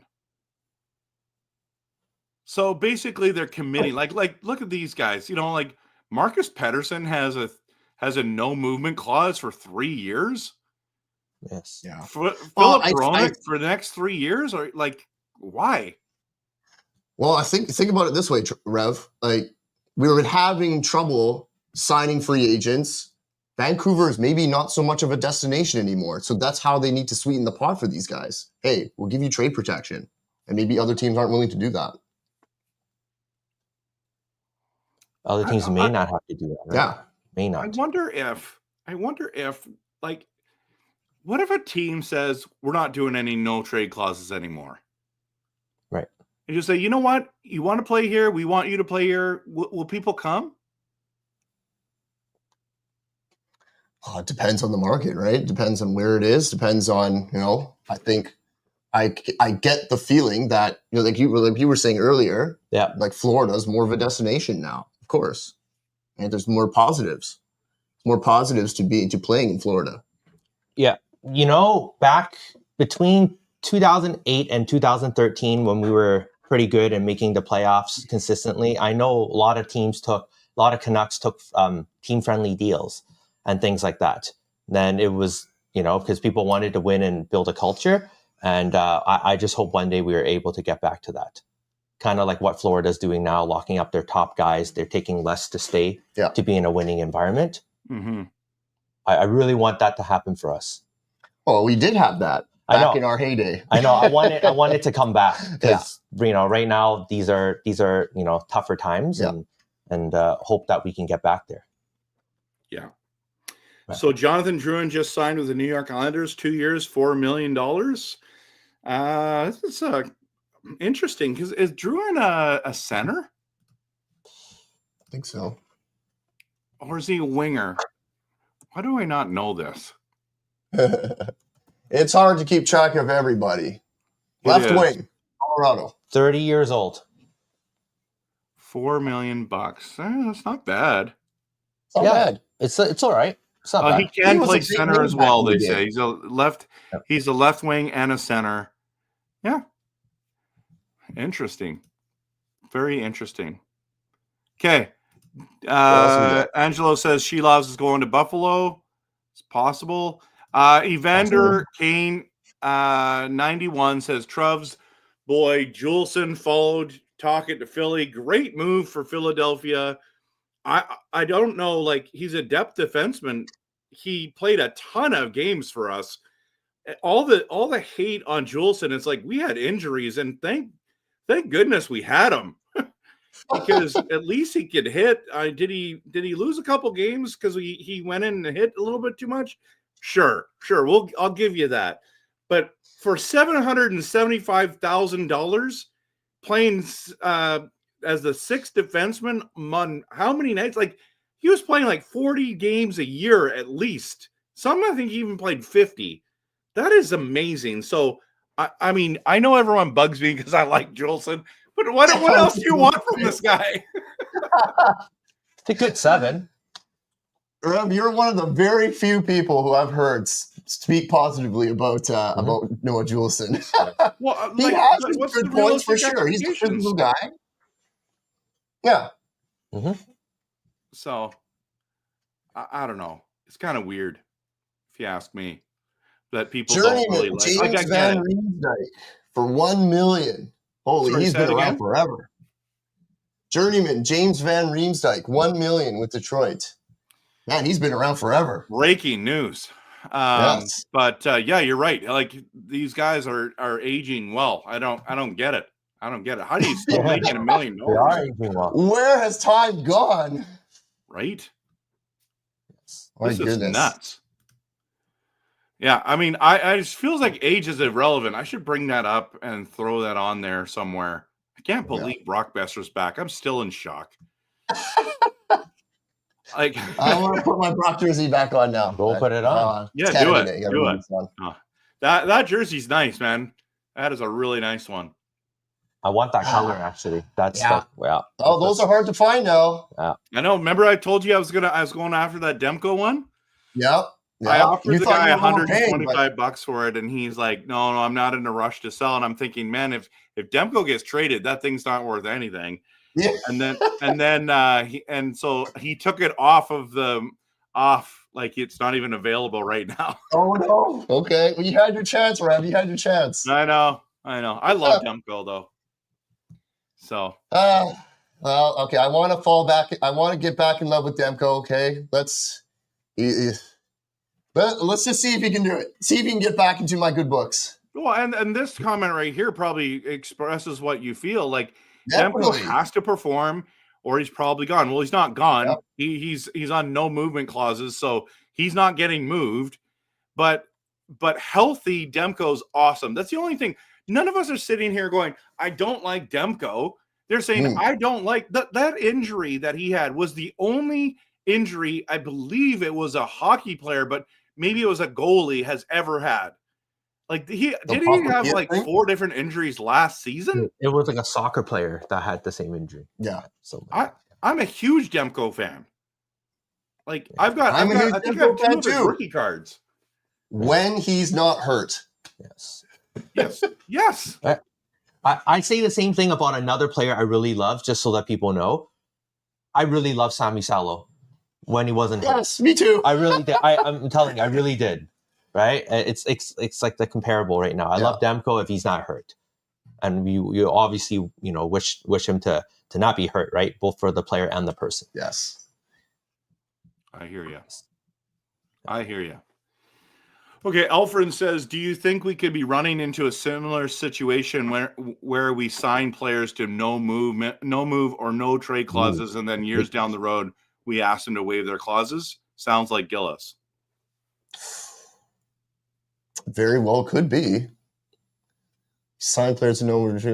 Yeah. I mean, it happens, right? We've seen it happen all the time. It can't be just a Canuck thing. No, I'm sure players have done that a lot. Mm-hmm. Right? Well, okay, let's use the example like of Marner, right? Mm-hmm. So literally they have a deal in place for Rantanen, and he vetoes it.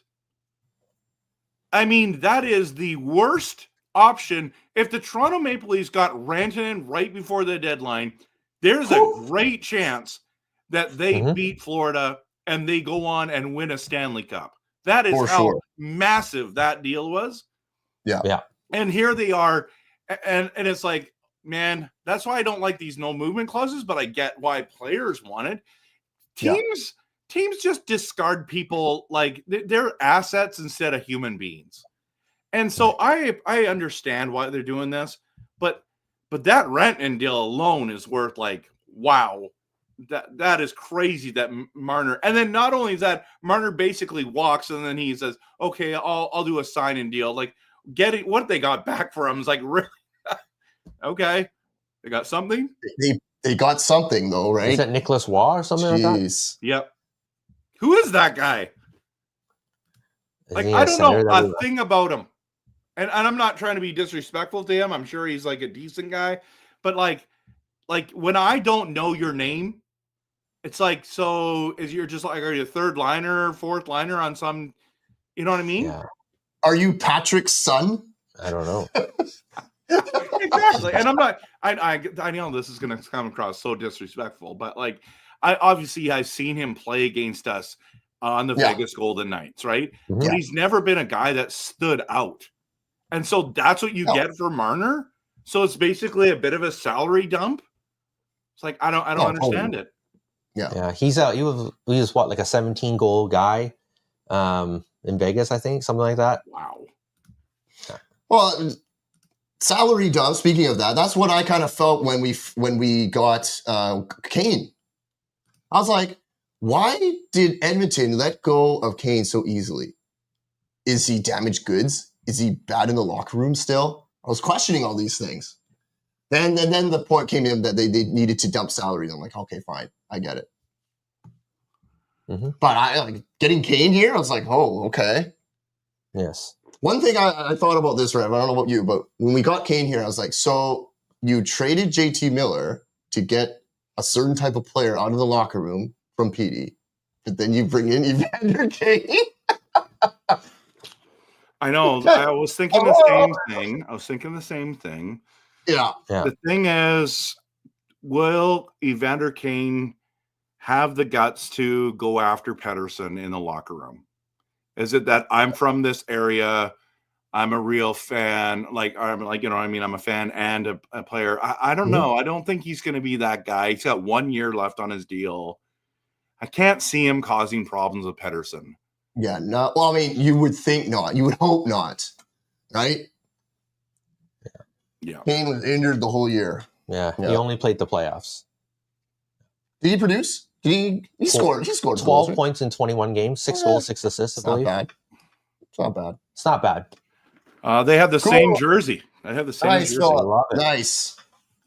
Japan 4 is really happy today in the chat. He's been really positive about the Canucks. I love it.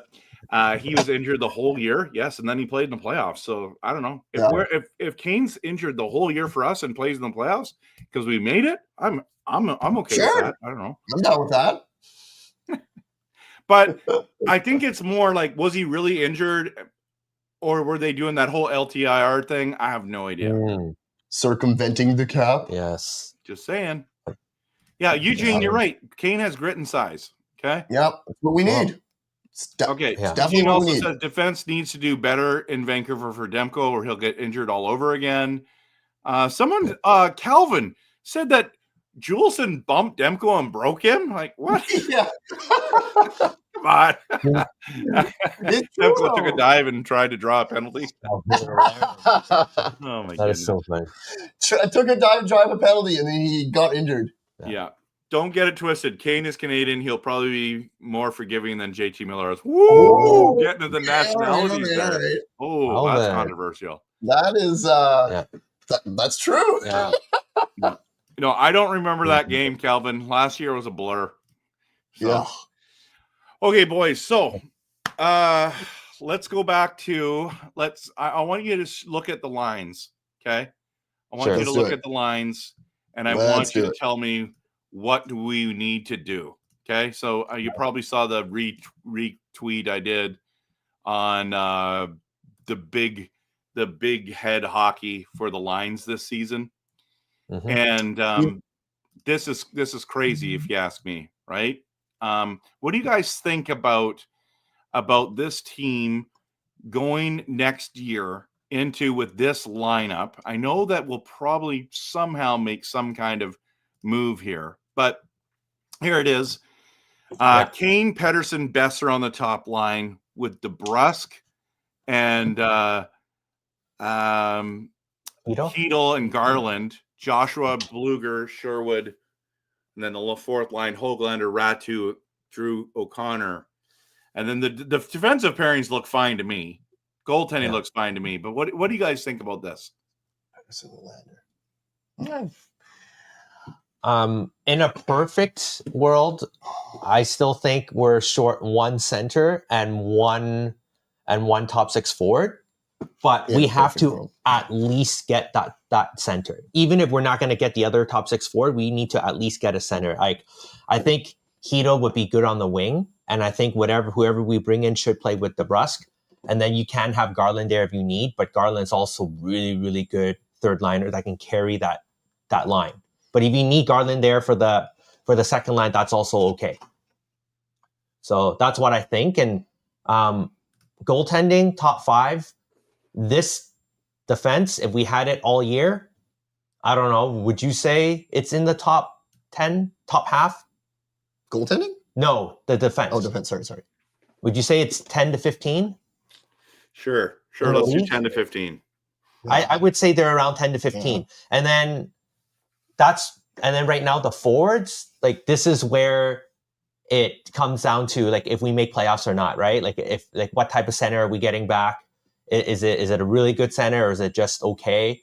And then are we going to get another forward for insurance? Like this is what it comes down to, right? But it's the defense and the goalies, they're looking good on paper. Just we got to get those forwards. But yes, I would like that. Now, just looking at this with Boeser, it looks so much better. Yeah, it just looks so much better. I'm going to make a prediction. Yeah, I think Pettersson, DP40 and Willander are going to take a big step this year and really step into their own as top six forwards. So I like their defense. It's looking good. Well, the only thing about the Willander deal is that isn't he just going to play in Abbotsford this year, or is he going to make the club? No. I hope he makes the club. Because I would guess that it's going to be Mancini in that spot. Who also look good in the playoffs, I forgot Mancini. Right? I think Mancini should be there instead of Willander, but if Willander knocks the socks off at training camp, then of course he could be there, right? Mm-hmm. But you have Mancini there just in case. Right? Totally forgot about Mancini. And also, let's just say Mancini and Willander don't do well. That's why you have Forbert too, right? Yep. So defense depth is looking good. A lot better than last year, that's for sure. No Desharnais, no Soucy anymore. Oh, thank goodness. All right. But forwards, one thing I wanted to say here was we can swap between Garland and Sherwood anytime here for third and second line. We know that Garland, he's being paid like a second liner right now, but he's probably best suited as a third liner. And why not bring back that Joshua Bluger and Garland line? I wanted to see that all year last year. Hopefully Dakota is back to where he was 2 years ago. Yeah. And we see Dakota, Bluger, and Garland back together. I want to see that again because brings back good memories for me. Yeah, I mean, I don't think anyone's complaining about the goaltending and the defense. It's the lines.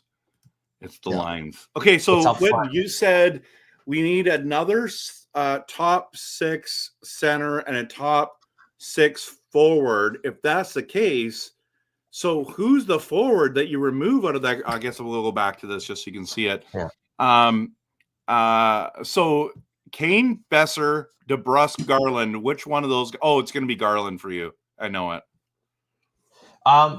Because they re-signed Garland, I think the optics would be terrible to trade him, right? I think just looking at this list, if you could, I would try to get rid of Hedl, and then Joshua and Bluger are rumored to be trade chips. Those would be the guys that I would try to get out to get some cap to try to get at least one of the players that we need, but preferably the center. But before we re-sign Demko and Garland, that's where I thought the money would be coming from to get that top 6 forward we needed, if that made sense. Yeah. But because we locked in Demko and Garland, now you're gonna and we're up against the cap. You have to get rid of a combination of Bluger, Joshua, and maybe Hoglander, because those are the guys that cost money, or you can free up some cap. That's how I see it. But hey, you know what? Canucks, the management knows more than us. They chose to re-sign Demko and Garland, so this is the path that we're gonna go. It's gonna be interesting. Oh man, Japan for asked who's scoring. So because Kevin said Hoglander, Petey, Boeser, the DeBrusque, Ratu, and Kane, then Joshua, Sasson, and someone else. So I like Sasson. I like Ratu. But yeah, this Hoagie Petey Boeser line is interesting. I think Hoglander is probably going to take a big. Hopefully, he takes a step this year from last year. Kevin wants us to trade Garland now before that, and then Ryan wants us to move Hoglander. Yeah, so Alex wants us to trade Drew O'Connor and Hedel. Yeah, I wouldn't mind getting rid of Hedel. You see how like the people are also naming like all these other guys. Like we have to almost do this, right? Yeah. Like who else can you get rid of, right? Yeah. Well, and what can you get for a guy like Hedel? Like, I don't think you can get a lot. No. He's probably not even going to. With all due respect to Hedel, no. Yeah. Okay. Here's this one. Okay. This is actually, and I don't think you can because there's no trade clause unless he says yes. But if you traded Hronek for a center and Mancini slots in with Hughes, then you got the right hand side though gets really weak. It's Myers, Mancini, and Vilander. Are you guys okay with that walking into the season? No. Nah. I like Hronek. I like Hronek there. Because Wilander's not proven yet, right? So it would have been easier if Wilander was proven at this point. For sure. But I'm good with keeping Hronek. And you're taking a gamble on Mancini, right? Yeah. Like he's still pretty young. Hronek's hard to replace. Yeah. As long as he doesn't get hurt again. What about this? What are the chances? Actually, there is no chance because Coots is going back to Seattle this year. That's been confirmed. So even if he has a really great Young Stars tournament and a preseason, I don't think he doesn't go back to Seattle. It's all about development. It takes 2 to 3 years to make the NHL as a first round pick, especially anything past top 5 in the draft. So if you think about, let's just use him for example. So we picked him out at 15. He's going to play Seattle next year. Yeah. Then the following year, I don't even think he makes the big club. He plays in Abbotsford, and then he plays in the NHL on year 3. That's my prediction. But what do you guys think? Will he get to the big show before that? I think the proper path is to have AHL development, to do the junior years, do AHL for a year or two, and then come up. But, in saying that, there are exceptions like his player comparable, Bo Horvat, who made it in this second year, I think. Right? So there's also hope. It's possible. And they brought him along pretty nicely. They scratched him some games. They started him on the 4th line and then eventually moved him up. I think Horvat had 25 points his first year and then 40 the second. So there is a path, but I much prefer the path to be juniors and then a season or two in the AHL before coming up. It'd be cool if he made it to the big team right away, right? Like we said, we saw Horvat do that. Yes. But, obviously better to be safe. Yeah. Okay, so apparently Patrick Alvin has talked about free agency. He says some of the players that we talked to expressed their interest of playing in the States and not in Canada. Wow. Sorry, who expressed interest in playing in the States? He said some of the players that they talked with for the free agents wanted to be in the States and not in Canada. Right. Okay. It's something similar to what we heard from the media, right? Yeah. It's very, very similar. Yeah, I mean, unfortunately, I hate to have to say this, but unfortunately, being in Canada is not the bee's knees all the time, especially for some of these players. Well, like some people can't handle being a Leaf, right? Because the pressure is huge. The pressure, Yeah. Mhm. There's definite pressure, and some guys just want to be low key, and hide from the media. Yeah, it's a tough sell. I would think it's a tough sell sometimes, for sure. If it was me, of course, I'm a Canadian. And I grew up here. I would love to play in Canada, right? But we all know that there's less and less Canadian players in the NHL now, so makes sense. Yeah. Now on the trade market, Hedl is not worth anything. We know that. Yeah, but I would think so. He might be on the LTR. He is. I don't know if he's healthy yet right now. These are great questions that people are asking. Yeah, Hedl is healthy. Yeah, yeah. We don't know the answer to these questions. It's just they're good questions to ask. Is anyone looking at P.S. Suter? I don't know who's interested in P.S. Suter. I'm shocked he hasn't signed yet. Like, why isn't he signed? Maybe he's really unrealistic in his thing. Maybe other teams are looking at other players, and if they lose out, then they move to Suter. I don't know. What are you guys' thoughts about Suter? Why he hasn't signed yet? I think maybe his agent is maybe overselling him. Maybe he did have a good year with us, and it was a breakout year. So some agents like to say, hey, look, this guy's going to break out. So I think maybe the Canucks are just playing the waiting game to see if anyone bites on him. And if they don't, then they'll go in and give him the deal that they think he's worth for. Maybe he's secretly still talking to the Canucks. No. This could be a whole nother Boeser. Just saying, hey, like, it's all good. If we move out some cap, and then maybe I'll come back. Maybe. Wow. Maybe. Yeah. Because we say whatever we said because everybody thought Boeser was out the door and then he came back, right? Exactly. The whole year we were saying we expect Boeser not to be back next year. So never say never, right? Never say never. Okay, so Callum's upset. He's saying, I'm not positive enough, people. Okay, the Canucks didn't do flaky trades. We still have Elander, DPD, Lecker-Mackey, Mancini, and we added Team Canada captain. Okay, so Callum, listen, I want to be very clear about this channel. Passionate, realistic, honest. That's what I offer. That's what I offer. So sometimes speaking the truth comes across as negative. Exactly. It's not wrong to be critical. It's not wrong to be critical. Right. It's also not wrong to give praise to some people and give credit to people who play well. Example, EP40. Terrible for the last year and a half. Okay, I told you guys that I'm gonna rip into this guy until he proves me wrong, and I want him to do well.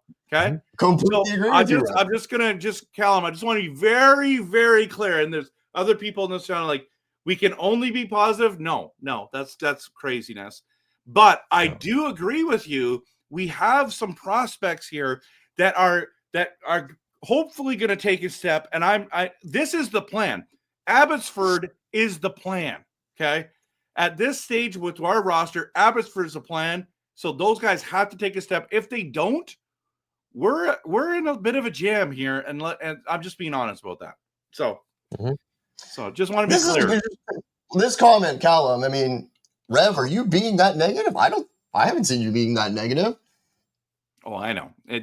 It's just that I understand that people want to say, "Hey, the Canucks." I'm literally the crazy one right now. I am saying, like, people are saying you're on the crazy pills or whatever. I don't know. I say no to drugs, kids. Okay, so but here's the thing. I'm the one saying there's a good chance the Canucks make the playoffs this year. No, who else is saying that? I might be the only guy. You might be, Rev. And, you know what I mean? So it's okay. I'm not mad. I'm not upset. Sure. I just think it's interesting. But I agree. There is a lot of positive things coming in the pipeline, and I like that. For sure. But there are huge question marks at this stage as well. I wanted to address this because I saw someone else in your comments saying that they'll unsubscribe from our channel because we're too negative. But I did want to respond to that, I guess. Like, that's fine. If you want to unsubscribe to us because you think we're too negative, that's fine. We are going to talk about the Canucks how we want to and how we feel about it. And this is how I feel anyways. I don't know about Whit, but I want to just this is how we feel, and we should be able to say how we feel. Yeah. And you should. It's your channel. Do whatever you want. But I think you like Canucks Uncensored and Kempner Canucks are channels that want to have realistic takes, honest takes. And I think that's a really, really good thing to do. Because like, I don't think we're going to win the Stanley Cup this year. In fact, I might be out to lunch about us making the playoffs, but I really hope we do, because I want so desperately that Quinn Hughes stays. That's what I want. So the health concerns of this team is gigantuous.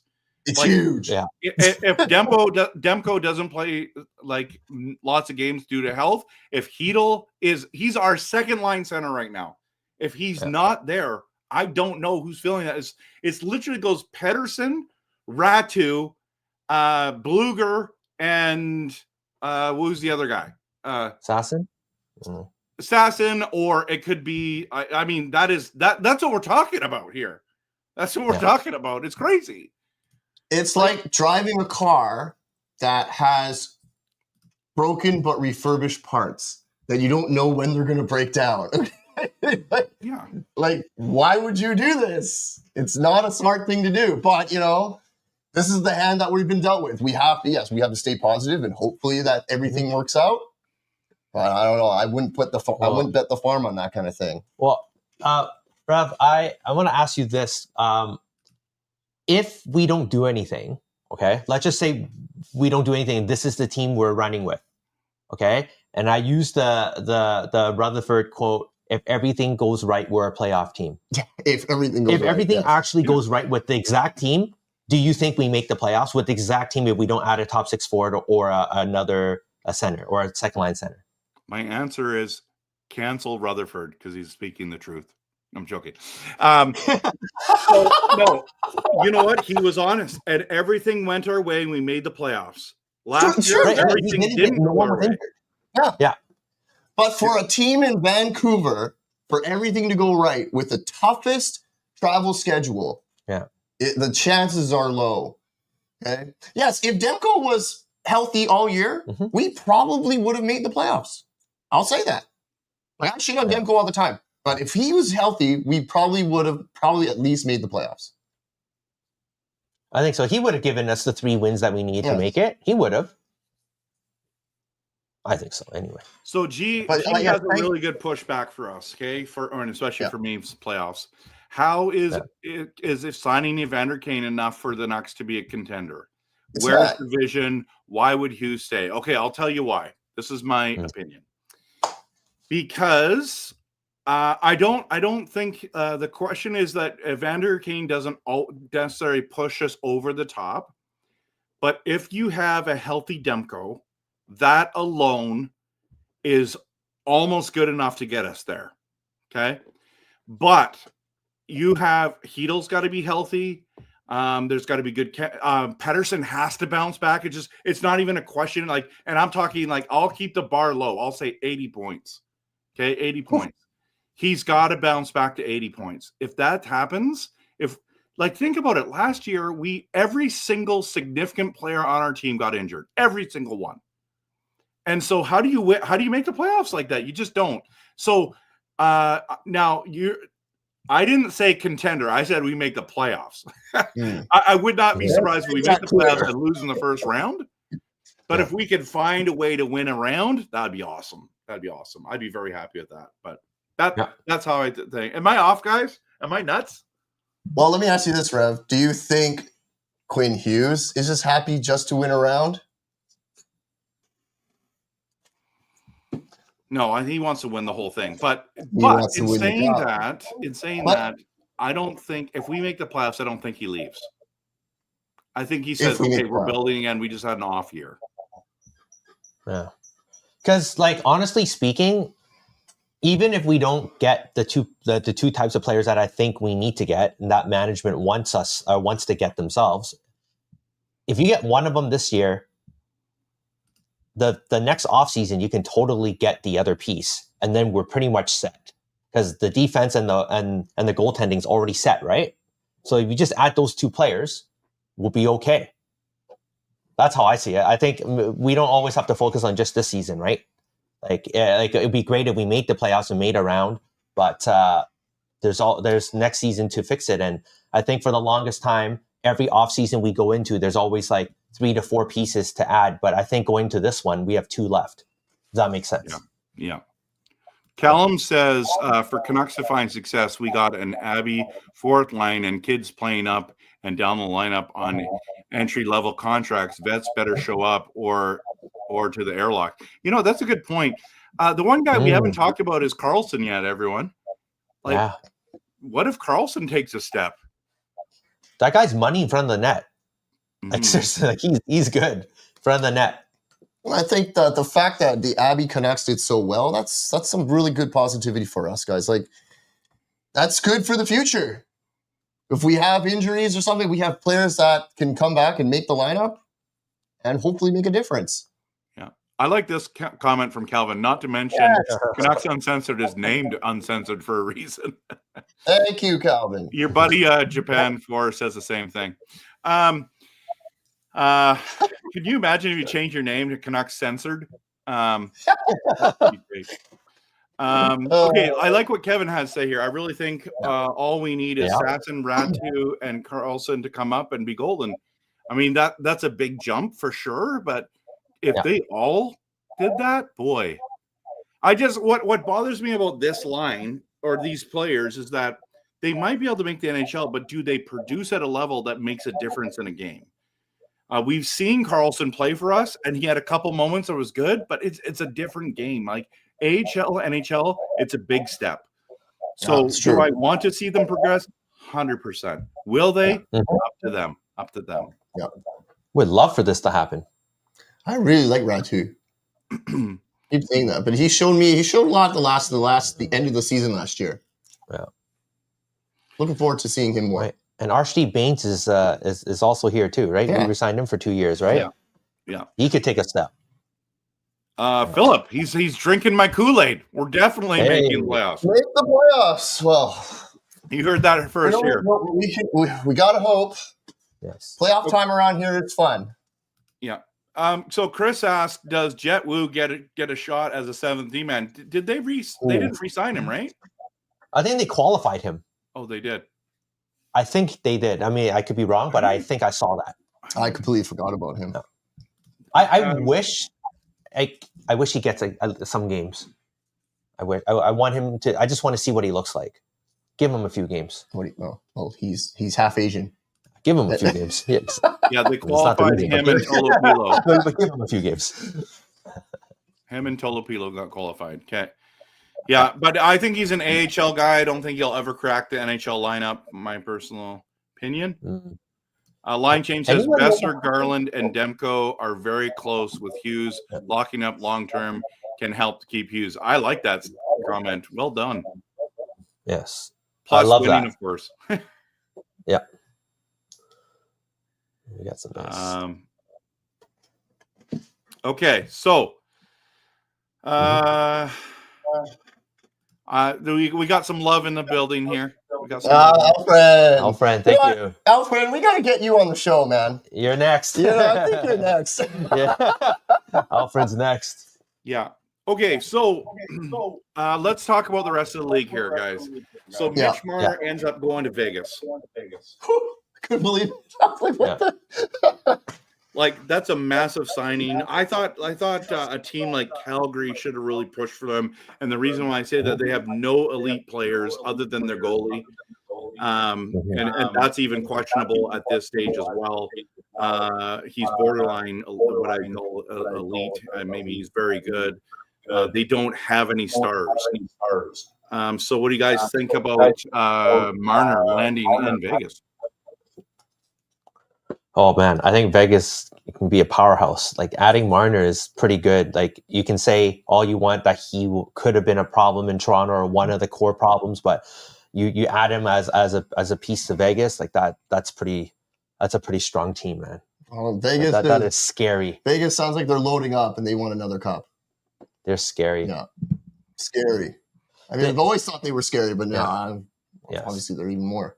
Is Aiden Hill? They're still their goalie. I'm not sure. Yeah, No? he is. Who's their goalie? Yep. Yeah. Okay. Yeah, he's solid. He's actually from Yeah. Vancouver Island, Comox area. Crazy. Oh, I didn't know that. Yeah, Nice. I had a coworker who's literally related to him, and she's like, I think my nephew is doing well in the playoffs. I'm like, yeah, he won the Stanley Cup. Oh yeah, it sounds like he's going to bring the cup or something. She said to there. I don't know. Is that important? Yeah. Yes. Yeah, that's a big Hilarious. deal. Yes. Oh my goodness. So What's Toronto going to do now? I mean, okay, so they don't have Marner. Did they sign anyone of significance? no, and I thought they were going to go after Brock Boeser. I if you would have said, "Where's Brock going?" I said he's going to Toronto Maple Leafs, and I am shocked they didn't go get him. Wait, is Ehlers still out there? Apparently, like, why is he You not think Toronto signed will go somewhere? after him? Actually, no, he doesn't want to go to a Canadian team, I don't think. Oh. I don't think Ehlers wants to Yeah. go to a Canadian team. He had his fill of the Canadian Yeah, winter. I think so. That's what I heard. Definitely in Winnipeg for sure. It's Winterpeg. Yeah. So is he trying to go to the States then? Probably. I heard he didn't want to go to a Canadian team. That's what I heard. But Man. Canucks are trying to run it back. That's all the big headlines right now. Run it back. All right. Well, we're gonna see if this strategy works. I mean, we might be the right strategy. We'll see. well, I mean, if we say run back with the team, we also have to remember that we didn't play with the D core that we played with all year. We only point. played with it like that last quarter of it, and we were way better. Like our winning percentage was way higher with that team, with that D core, with DPD in it. Mhm. So Yeah. think about it like that. I agree. Yeah, I saw this too. Mm-hmm. He wants to play with Montreal because of Line A. That's possible. I've also heard what Tyler and I talked about this in the first segment together. That Ehlers was I think we talked about it. I mentioned it on the stream. I don't know, 3 hours going by. Carolina would be a great landing spot for him. I know all the Jet fans are upset that he's leaving. Oh, for sure. Yeah, I would be too. Yeah. Maybe Either he stays in one's Winnipeg. What if he stays? Never thought of that. Yeah. And Prick Fetty we trust from Winnipeg. Ehlers I'm wants to assuming. Montreal. Yeah, that's a cool jersey, by the way, that he's got. I love those Jets, like all white ones like that. Those are cool. When they had the whiteout, that just looks so awesome. Right out. Yeah. By the way, boys, speaking of jerseys, okay. Yeah. So I don't know if you follow that hockey jersey company, whatever, and they do all those like big. You pay $85 US, and it's a mystery box. Oh, I've heard of that. Yeah. Yeah. So I've been trying to get a stinking mystery box. Every time they do that, I post. So there was 11 minutes in yesterday, and I posted my size and didn't get. I have not gotten back. I'm like, I just want to get one of those because it'd be so fun.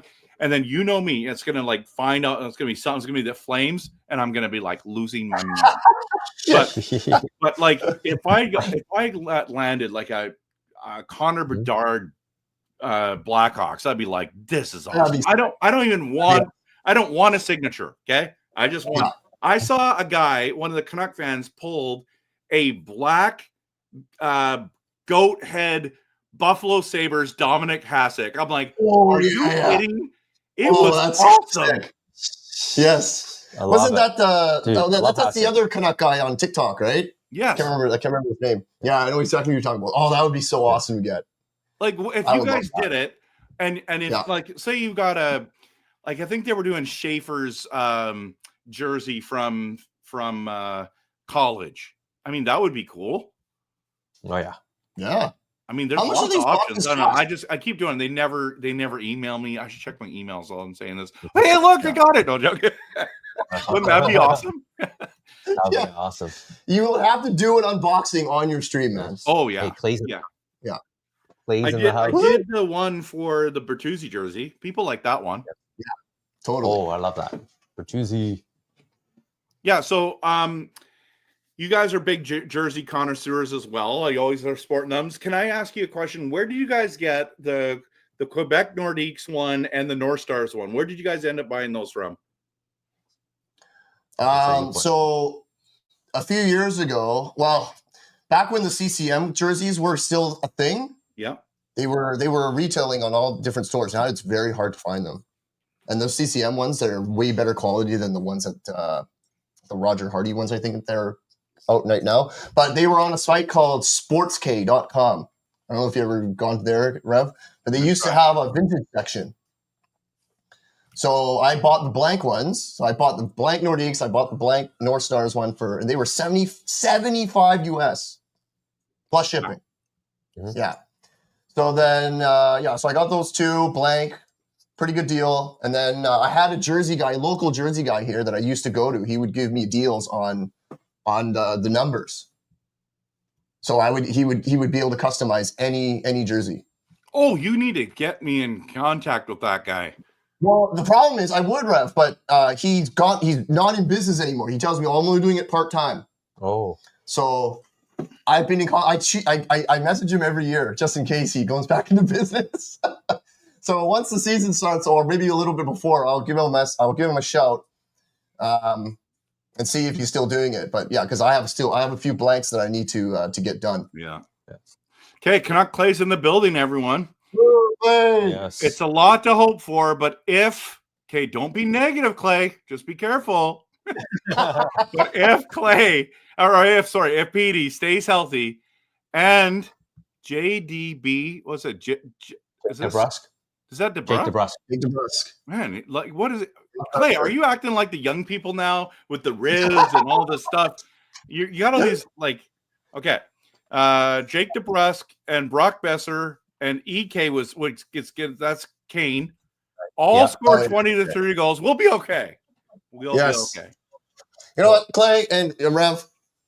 Since we need so much hope, okay, I am willing to go to church to start praying for the Canucks. Perfect. All right.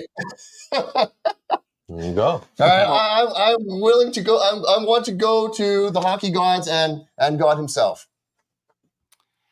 Well, just pray for health. Yes. Yeah. Health for everybody, especially the Canucks. Yes. What just happened? $10.5 million for Schmidt. Oh, for Nate Schmidt. Are you kidding me? He Nate didn't Schmidt? stay in Nate Florida, Schmidt. though. There's no way. Holy cow! This is getting crazy. What is happening? What Where is is going that? on? We got to. I don't know where that is. I can't see it here. Oh, I'm not seeing it on the tracker. 3.5 million annual AV. Holy cow! Yo, Clay got you. Clay got you. Clay got you. I'm gonna go to church. Clay got you. Okay. Clay's got you. His mission is done. His mission is done. I love it. It is so good. Oh my Yes, goodness. Definitely. Always, guys. Stay healthy, everyone. Okay, $10.5 million for 3 years. That's 3.5 per year. Yeah. Why are we paying for health when healthcare is free? Oh my goodness. This Just troll. because healthcare is free doesn't mean that you're healthy. Melvin, this is medicine 101. Oh my God, Uncensored, that's so I good. love it. Calvin, we need to get you on the show too. The Calvin, that's Mammoth good. just signed him. The Mammoth got him. Mammoth. The Oh, Mammoth. Dude, they're making moves, man. yeah. Didn't they get JJ Paterka? Is that right or wrong? I think so. I think they did, right? I think so. Matt Rev, Murphy what is do you joining think? the Seattle Kraken. 1 year deal. That's nothing. Okay. Sorry, I thought it was shocking news. Worth $1 million a year. Oh well. Yes. Rev, what do you think of the Mammoth logo and jerseys? I love them. I love them. Yeah. Now, I wanted Yeti.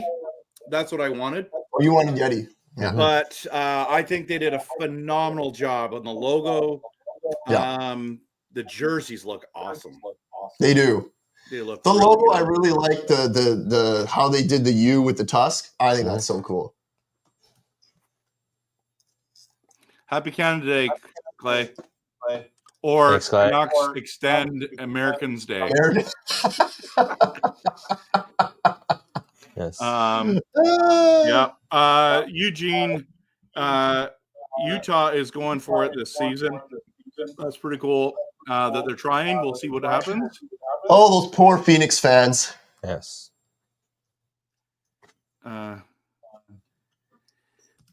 Shannon, I'll send you a message. We'll talk. We'll talk. Don't give up on YouTube channels yet. We're just being honest and we're having fun.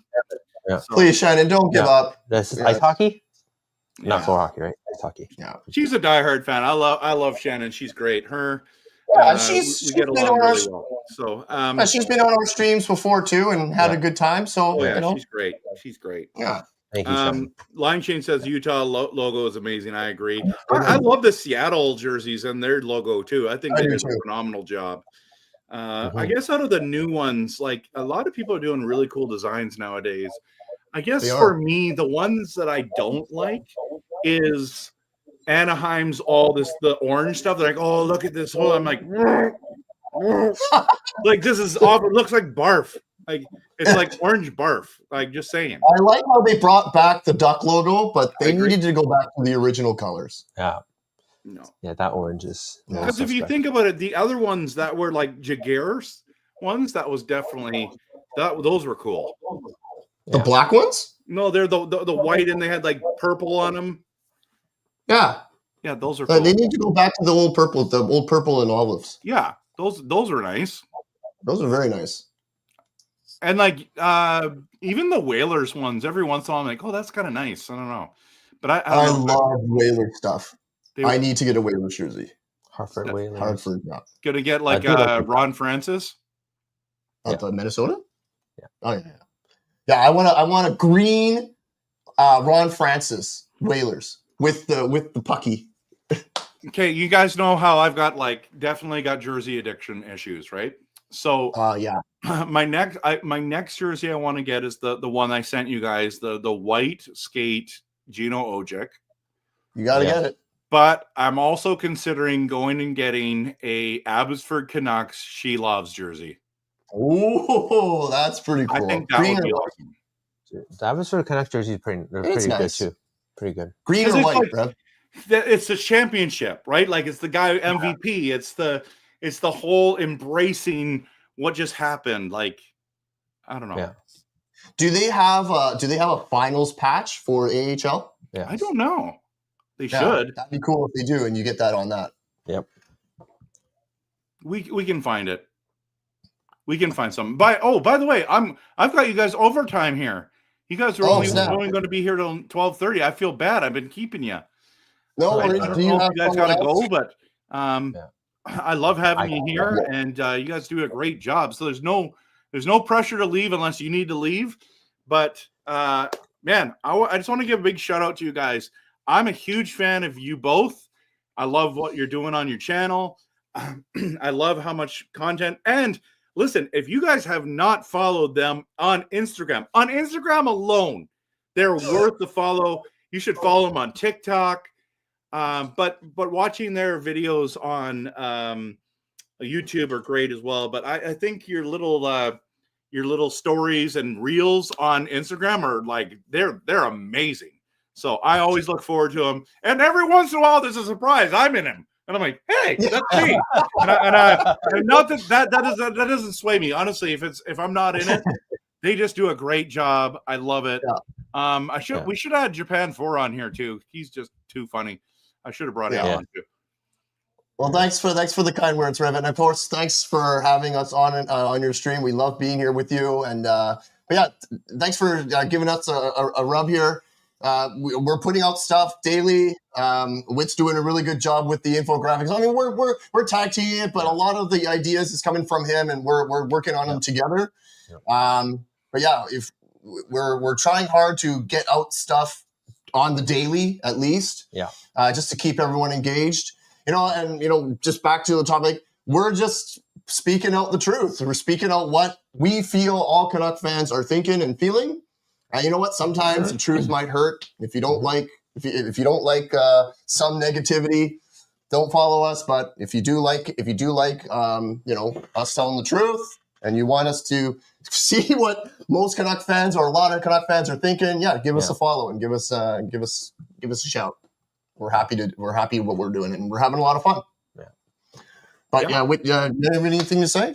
I really love doing this and just connecting with the people, creating things, and having people engage. I love the community. I love everybody that we get to work with, and hearing everyone's opinions. That's what this is all about. Yeah. I think that we're happy when the Canucks do well, and sometimes maybe they make a move or something that's not that good, and maybe you might not feel good about it for a couple of days, but I think it's totally okay to voice that. Like, I think one of my biggest ones was I wasn't a huge fan of the Vander Kane trade at the beginning. Like, I was like devastated for the first 2 days, but I'm not even like, I was devastated. And after the second day, I started telling people that this is actually not as bad as it looks, right? I started telling people that myself, but originally I didn't have that take. I honestly didn't have that take, but afterwards it changed up, right? And it's okay to have that emotion at the beginning there, right? Right. That's just how I felt. So I said it, and whether it came across as negative or positive, like, that's, people can take it how they want. It's okay. We just say what we need to say.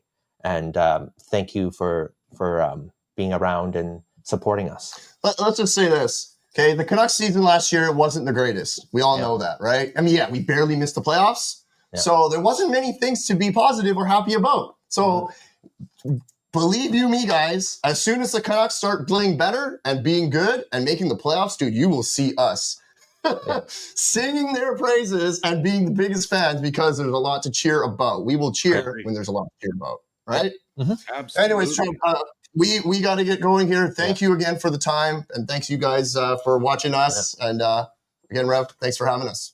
Yeah, you're welcome. My pleasure. All right, have a great Canada Day, guys. All right. Happy Canada Day, everyone. Happy Canada Day, Rev. We'll see you soon. Great. Yeah. I love having these guys on, everyone. These guys are amazing. So, so thankful. So thankful to have Tyler on before. I talked to Canuck Clay. He was going to come on, but some things changed with his schedule, with his family.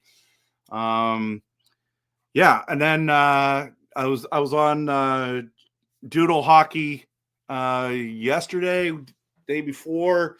I love the collaboration that's going on. Nothing is Perfect does a great job. I think I might be on his show Wednesday night, which is tomorrow night. Wow, it's all crazy. So there's lots of great collaboration that's going on. So make sure, everyone. Okay, I want to get into this comment here that I saw. Where was it? Oh, Nino, listen, you were right, man. You called it last night on the channel. Signed Brock Boeser for 7x7. Put an A on his jersey. I'm very happy to bring Brock back. Me too, man. That's why, I don't mind the deal. I'm still in shock that this has happened. So it's pretty crazy. It's pretty crazy what's going on. Just got a message from someone. Okay. Oh, no, that's from my wife. Okay. There's lots going on. So, all right. Let's see what else is in the chat here. Because there's why isn't Suter signed yet? That's my question. Where is that? So the New Jersey Devils signed 31-year-old UFA Connor Brown, who used to be on the Oilers, to a 4-year, $3 million cap hit. Wow. The Oilers wouldn't give him that, eh? Okay, so on Canucks Talk right now, Sportsnet 650 just tweeted, there was zero chance you were going to get a more efficient use of $7.5 million. This was the best case scenario for Vancouver Canucks Day, and they're talking about the Brock Boeser re-signing. I'm surprised that Toronto didn't go and get Brock. I think that's a bit of a fail on their point, but maybe they just don't want to lock up for that long. Maybe that's what they want to do. So, happy Canada Day, Eugene. A lot of people got mixed feelings on Rossi, but I'm still okay with him there. We were talking about line change 5859. Do I have a picture of me and Tyler together on here? Nope, I don't. I need to add that one. You and I hanging out together, meeting at the Canucks game. That was awesome. I loved it. Loved it.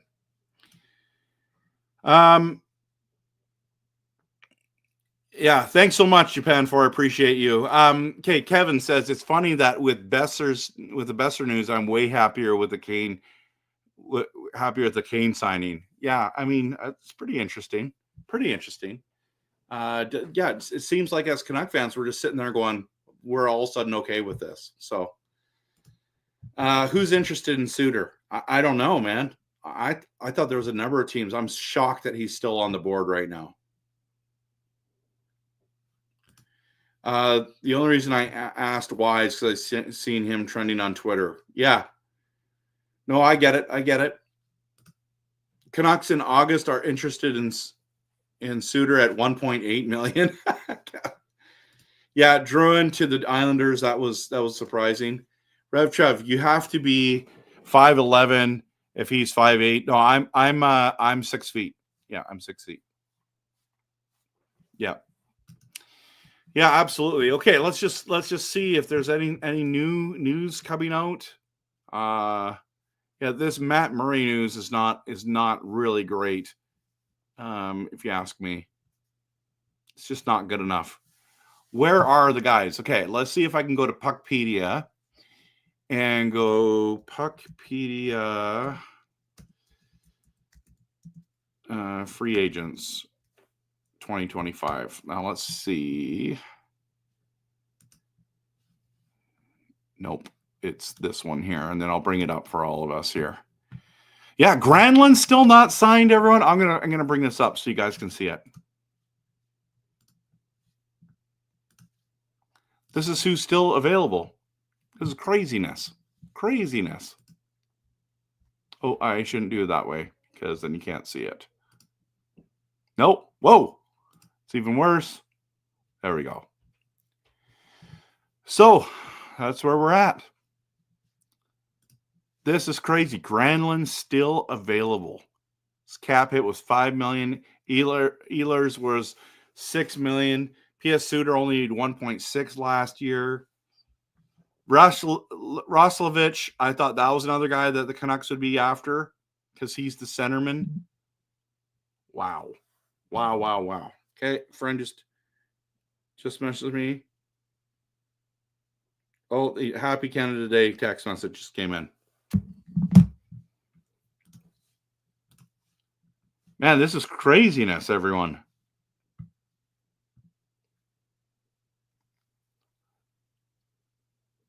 Brent Burns, Olofsson, Skinner, Orlov, Mangiapane. I like that guy. Teams didn't go all in. Didn't go in all in. Wow. It would be nice to sign Suter, but if we can't, we will be okay because Evander also plays center. Does he? I don't think he does. I think he only plays on the wing. But maybe you're right. Yeah, this one was a crazy signing. So, and I don't know if they lost them yet to Carolina, but let's see. Let's see if there's anything new that's come in.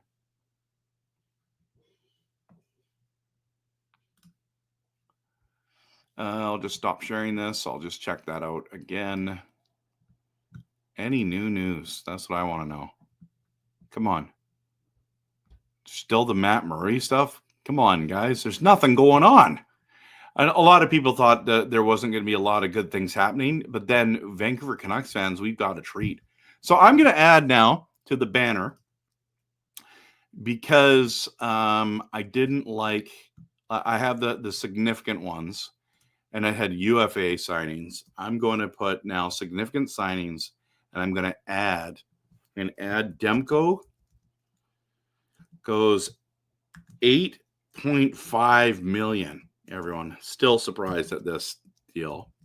Times 3 years,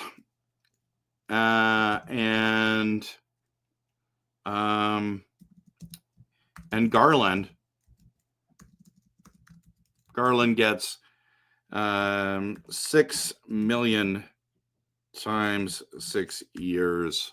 Anyone else that I need to add, guys, to this list? It's almost 1 o'clock. The trade deadline's almost done here. Not trade deadline, free agency. My apologies. Oh, and I just realized I made a mistake. Anything? Oh, the Schmidt deal. Where did he go again? Utah.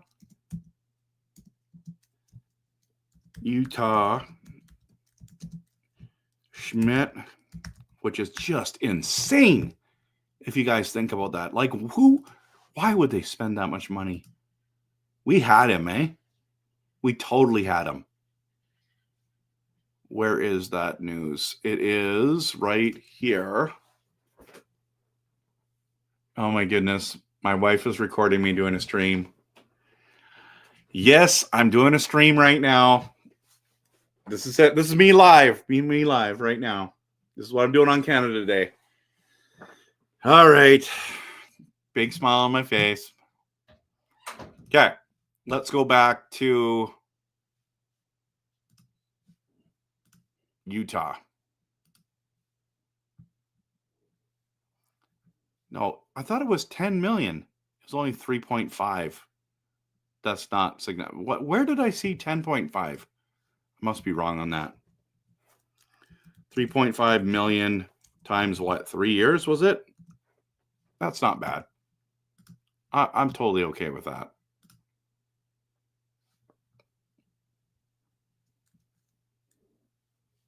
Yeah, times 3 years. And I'll put that in there and we're good to go.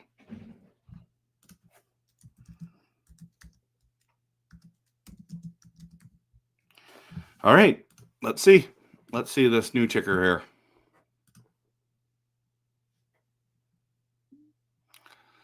Okay. Nothing is perfect is in there. I'm just here to like the video, stuck at my day job. Yeah, I think I'll be able to be on your show tomorrow night, man. Looking forward to it. Everyone hit the like and subscribe for Nothing is Perfect as well.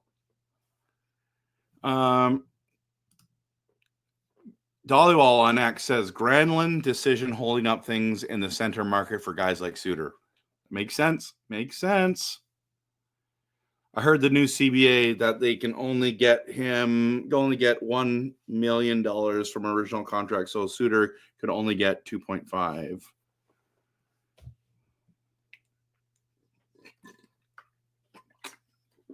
I don't know if that's true. Yeah, poor Russ. He's got to work. That sucks, man. Sucks. Okay. So there's lots going on. The Demko news, the Garland news, the Boeser news. Like Vancouver has stolen the show on Free Agent Frenzy. That is, nobody saw that coming. That is, I'm gonna make a little video on that. Maybe right after this is done. So yeah, I got that Rome, as you can see on the bottom there. I just got it there, Utah, right? That's good. Kevin says Boeser to the Canucks is the best signing in the last 8 years. Wow. That's a good question. Well, yeah, Pedersen wasn't. No, Quinn Hughes. The Quinn Hughes signing was better.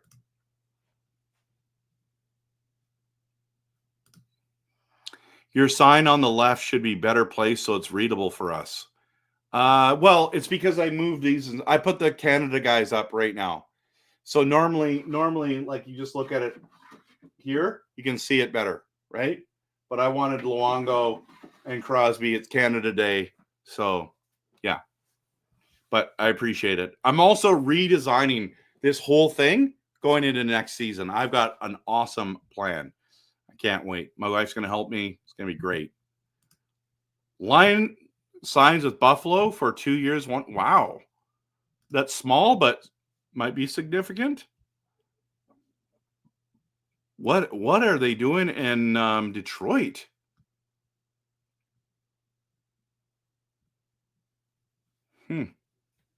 Interesting.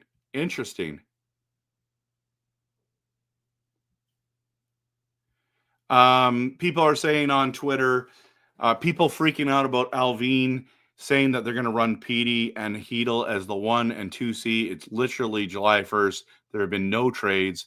There were virtually no free agents available. Let things shake loose. Teams will be making adjustments all summer. Just wait and see. It's true. That's a good point. I'm going to respond. That's a great point.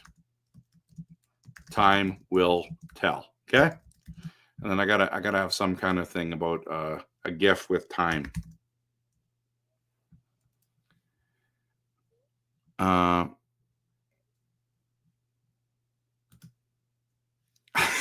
That's awesome one. Got the Jim Carrey going. Eh? It's awesome.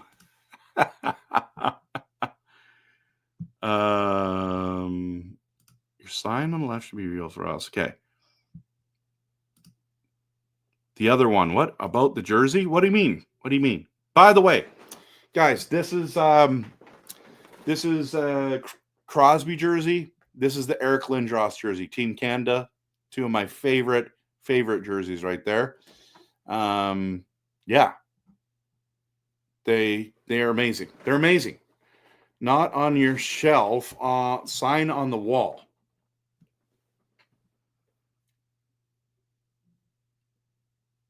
Okay, I need to scroll up.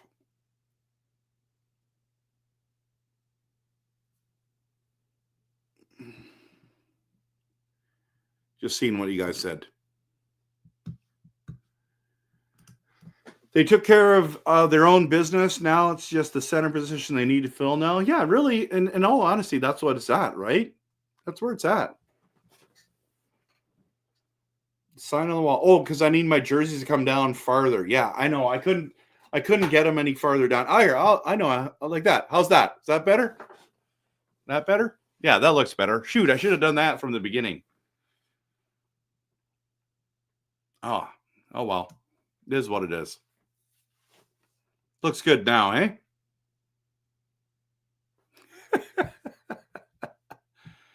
Okay, let's see if there's any other news that's come out. Alvin said about Brock Boeser. Brock is a leader and a culture setter in our locker room, and we're confident he will continue to play an important role for our team moving forward, doing great work both on and off the ice. Oh, I like that. Like that. If I ever hear Alvin disrespect him again, I'll be on site. Okay, that's what this person says. Yeah, you should give him the A. You should give him the A. Give him the assistant captain. The Kings are going nuts. Corey Perry, Cody Ceci, Anton Forsberg, Dulomin, and Armina. Yeah, I don't know. Is that great? I don't know. That doesn't really sound amazing to me. I mean, they're additions, but it's not like I'm going to get like super pumped about it.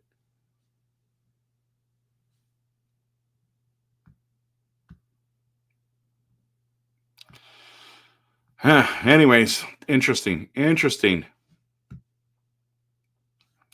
All right, everyone. It's 1:00. It's been 3 hours. I know something's going to come out in the last few minutes. I feel like I'm good to go. We'll do something higher. Still can see the sign on the wall. Oh, you mean this one? This one right there. Oh, yeah. It says, I am a hockey fan with fire in my heart. Okay. And ice in my veins. And I think that a jersey is high fashion. Stanley is synonymous with sacred. There you go. That's the one. Yes. I guess I should have put it farther down. Yeah, that's a good point. I'll probably end up doing that. It looks good in my office right now, like the way it is designed, and these are pretty cool. I want to make sure I don't knock this over. These are awesome. Like when the Canucks score and you get one of those things, it looks really dirty though. I don't know why. It's like so dirty on there. Maybe I need to clean them out. But yeah, I got lots of cool stuff on here. Got the old Luongo back there. The Canucks one right there. As I smash everything. Yeah. You know, still got the. You guys want to know if I got a Grogu? Still got one with Chewbacca.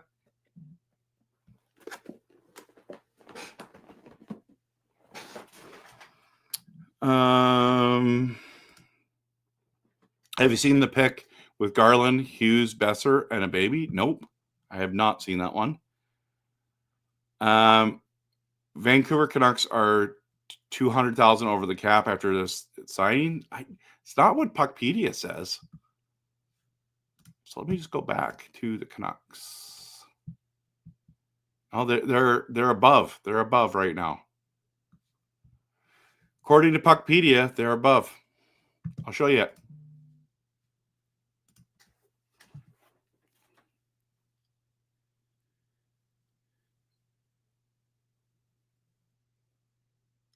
My friends at Burger Place just sent me and stuff. Which burger is that?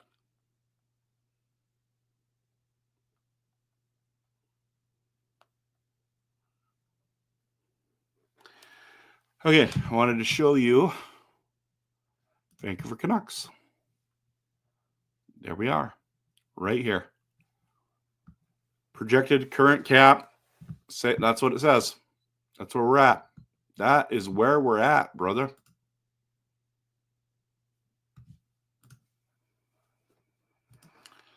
This is a good question. I like this question a lot. If Safonov,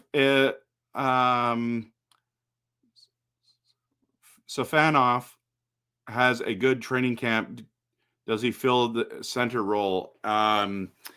No, at best right now, he's an AHL player. He's not an NHL player. He's not going to have that great of a lineup. I mean, maybe he makes the fourth line, but I doubt it. After signing Brock, Vancouver Canucks are $200 over. That's not what it says, but did the Canucks get better today after today's news? I can't say that's a resounding yes. No, but they didn't get worse. They didn't get worse. A few years down the road, at least. Yeah, I agree. Oh, you got the bacon, cheddar, and added mushrooms. Yum. It's making me hungry. I guess it is 1 o'clock, right? Okay, so any other news coming out? John Killenberg has reportedly signed a 1-year contract with the San Jose Sharks. Wow. Klingberg is now a Shark.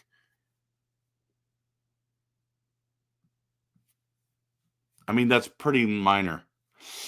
All right, everyone. I think news is slowing down here. Any last comments in the thing? Says hats off to Alvin today for making 3 statement signings and putting a statement on who is on our core. Yeah, hope he's right. I'm happy with what's happened today. Thanks everyone for being here. 3 hours, 4 minutes. Great to have you all here. Thanks again for being here. I'll be doing tons of content. Please hit the like and subscribe. Thanks for joining me. You could have done anything else with your time today, but you didn't. You're here with me. I appreciate that. 214 people in the chat, maybe more. That's crazy. On an afternoon, on a beautiful day like this, let's all go outside and enjoy the day. Happy Canada Day, everyone. Go Canucks, go.